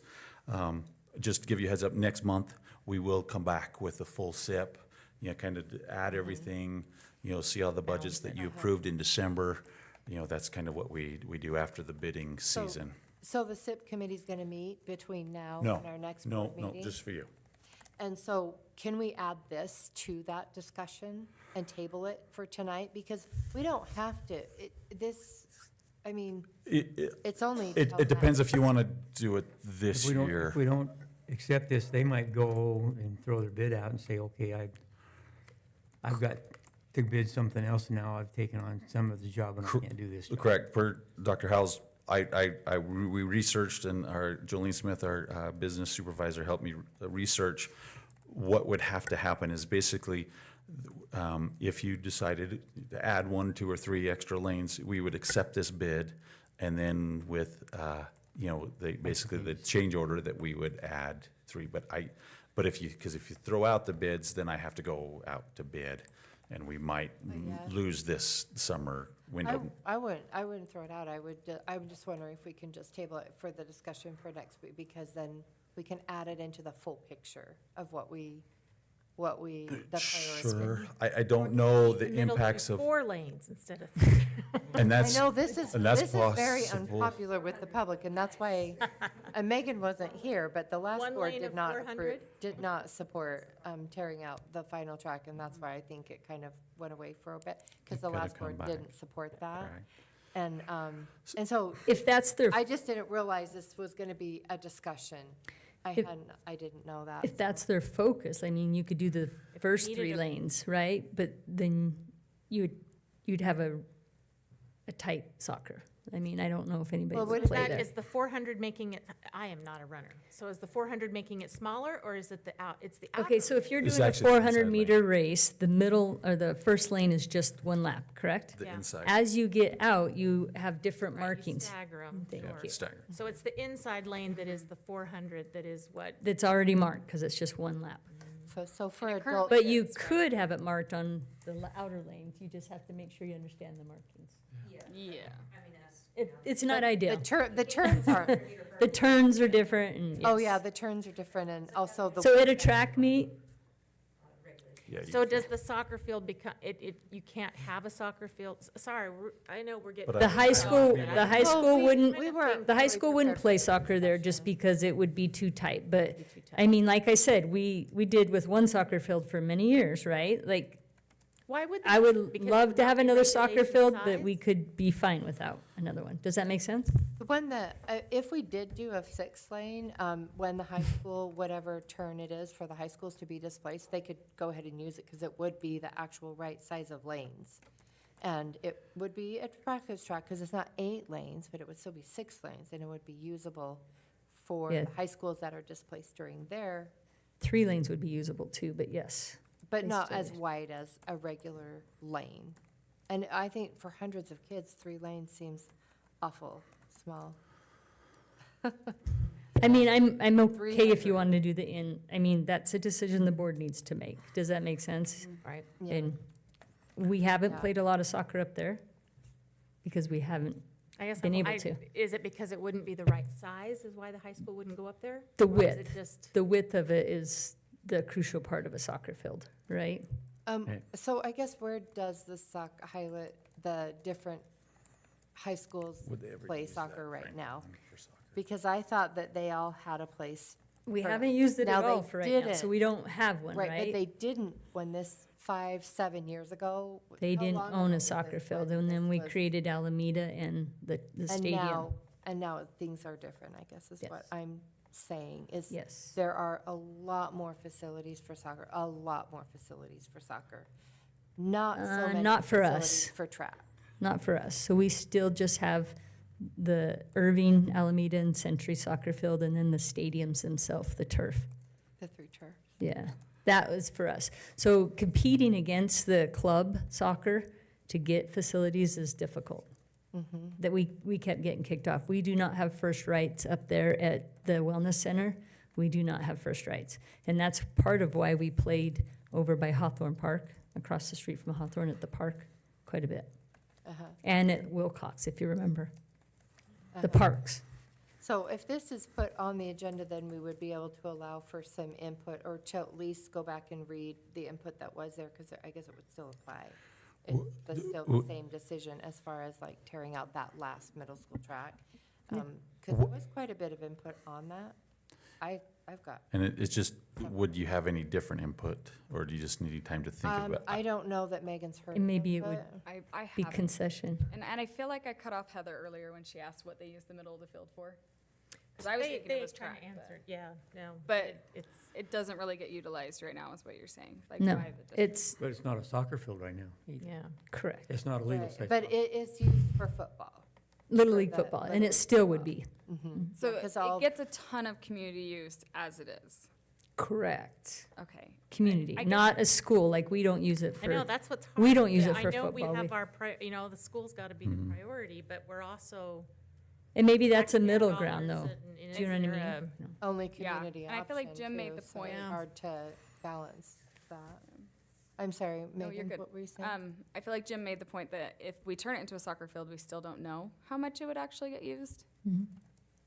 But we know that it's getting used now. Like it's, Well, and one thing about Franklin, it's Yeah. got really good parking. There's a lot of good parking there. Where There's a lot of. Irving has really poor parking, and Alameda's is okay, but it's not nearly as good as Franklin's. for soccer, Yeah, you're saying. and for- soccer. For parking. For For parking. Soccer doesn't. It would be get near the probably- crowd as football It'd or probably track. be focused more on Little League football than soccer. If we kept the 3 middle lanes, or if you did 6 lane, you know what I mean? We continue to let it focus on Little League football. I guess I would like to read what was shared in the last time this came up. I coach track every year that I taught school, so this is, I'm having a hard time separating my heart from what should be done. And so I would like more time on this. So Okay. So I just texted, so full disclosure why I was texting, I texted the owner of M&S Development and asked, if the board doesn't make a decision until May, could we still do the FMS track as a 3-lane or a 6-lane this summer? And he said we could do either, yeah. Sweet. So Megan, So- do you want to make that motion to table it, or I don't know if you wanted to go ahead and make that. Yeah. motion. I've got a question though. Oh, I'm sorry. Yeah. So as it is now, this current bid is 98,556 over budget. And that is because of adding the soccer field? No, so what that is, so what happened with Alameda is, the bids were just for the base and the asphalt. And then the district, because at that time it was under 75,000, the district, through the SIP, we asphalt and painted it. With this, thank you, rubberized and painted it. Whereas this bid is slightly larger, and that's basically the difference there. It's, the rubber is, I said it was about $80,000 for the 3 lanes.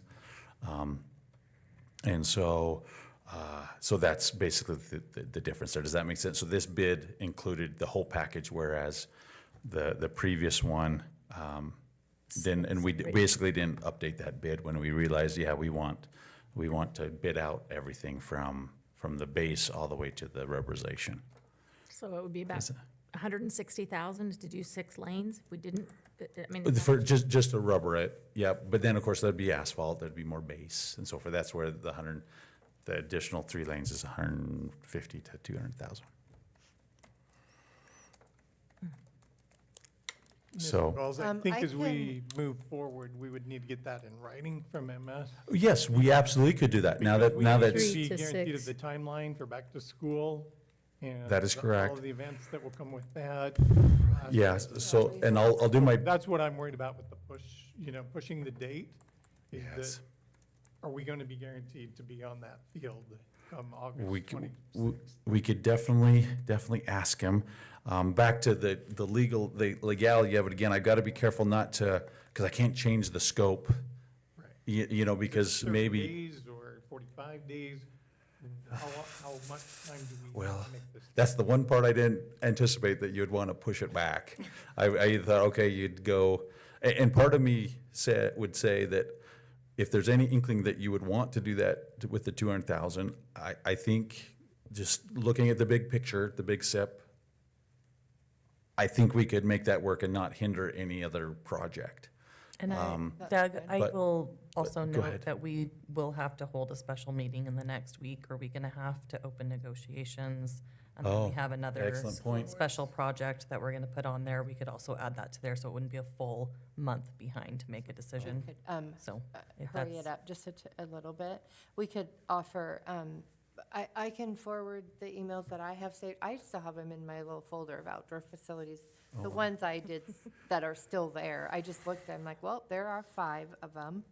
I could forward them to you, but then you could share them with Megan if you want. If those are, but that was also a different, like, how many years ago? As we've talked about, it's a different environment, soccer, It is. soccer fields have changed. And And we so don't forth, have the so- need Well, for I know soccer when we field did that this we with did Alameda, we before. had the same, we had quite a big audience. Yeah, I feel like track is the only all-accessible sport. Anyone can come and do. And swimming, yes. You could learn how I to do wish that, we right? could. I wish we could But do anyone can pool show up at so track and much. they're not gonna cut you. They're gonna find you a spot, right? And so Absolutely. when they say they have did, 200 something And that's kids, their amazing. school population, I was just looking, is like 5, they have one of the bigger middle schools of the 4, 570, something like that. 700 plus. 700 plus, I was looking at the wrong number then. But, I mean, you're talking like a third of the school is out there doing track then. So.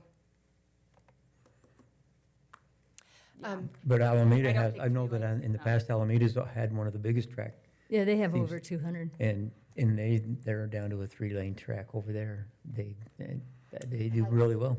Has that program reduced in size? Do you No. know? We don't know these questions. Yeah.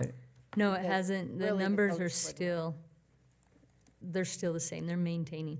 Because back when we were doing this to Irving, the track coaches had a lot to say back then. But I guess are there any other questions or comments right now? Or or can I make a motion to table it? Is there anybody, I don't want to, okay, I would just, well, I would say, does anybody want to entertain a motion to table? Or do I make the motion? You can make. I'll make a motion to table it until our special meeting or until the next board meeting, either way, I would just to a future meeting and then we to a can figure future out meeting, the okay.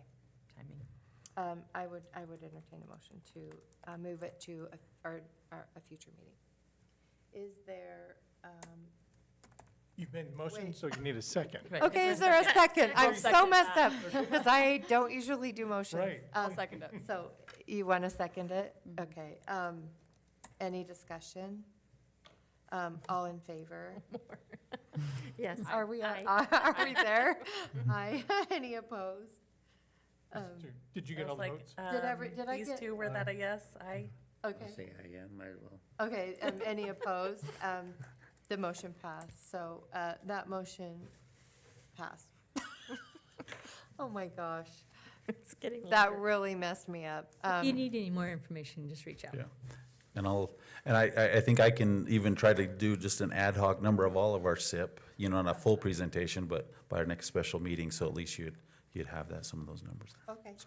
Okay. And you still need Thank to you. do food. Yes, but it's so easy. Yes, we've done this since 2001. Please allow us to offer food, summer lunch. You'll see the proposed sites, the same as last year. There's 7. Again, these have to be qualified. with the surrounding communities, surrounding neighborhoods of free and reduced percentages. And so they're proposing to do it, again, starting the week after the school, so we'll communicate that June 9th through August 8th, and then obviously no food on July 4th. And these So programs, the funding's Oh, going to be oh, and- available? what I Yes, wondered. that is Like, what, Where's this money coming from now? That's what I was gonna ask. that is what we anticipate. So it comes from the USDA. So can we make so- it contingent on that? I mean, are we able to fund it? I mean, if we approve So- this, so- are so- we funding it with or without that money? Excellent point. So I know we are not locked in. For example, that Syringa, the Boys and Girls Club might do a shorter summer season, and that's where the Boys and Girls Club is. And so if Boys and Girls Club are done for their summer season and we are only getting a dozen kids, then we can just, announce that, okay, you'll have to go to another, closer park. So we're not Locked in? Yes, thank you. We're not, sorry, it's a long night.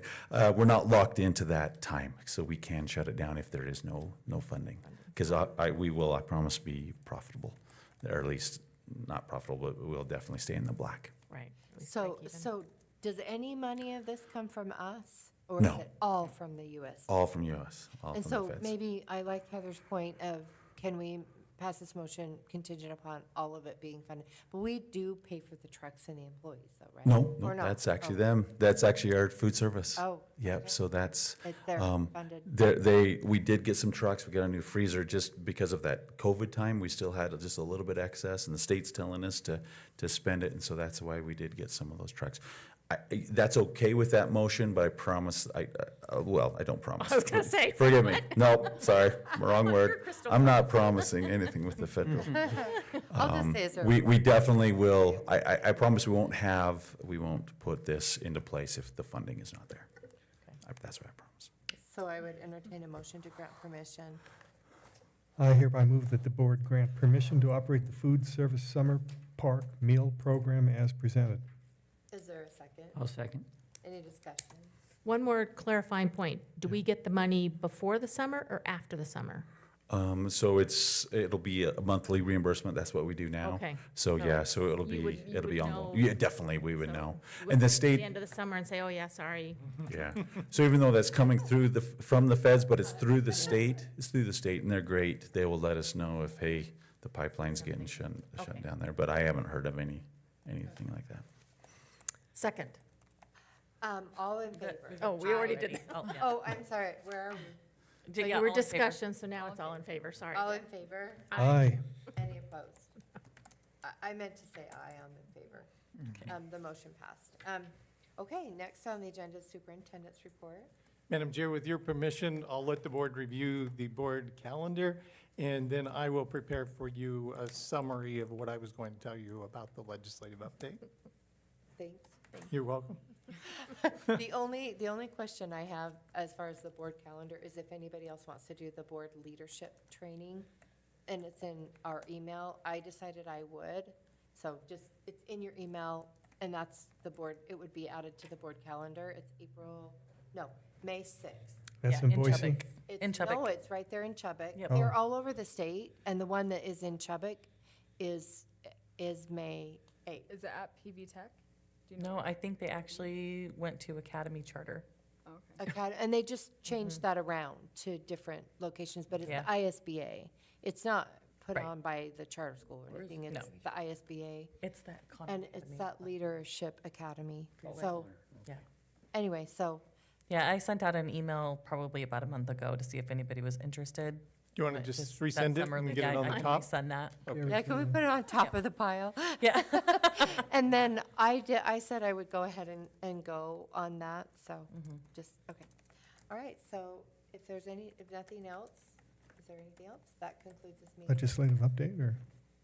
Oh, he's gonna gonna email roll it to that. Oh, okay. I move that the board adjourn. I second the motion. I think we all agree. The Aye. motion- Aye. Aye.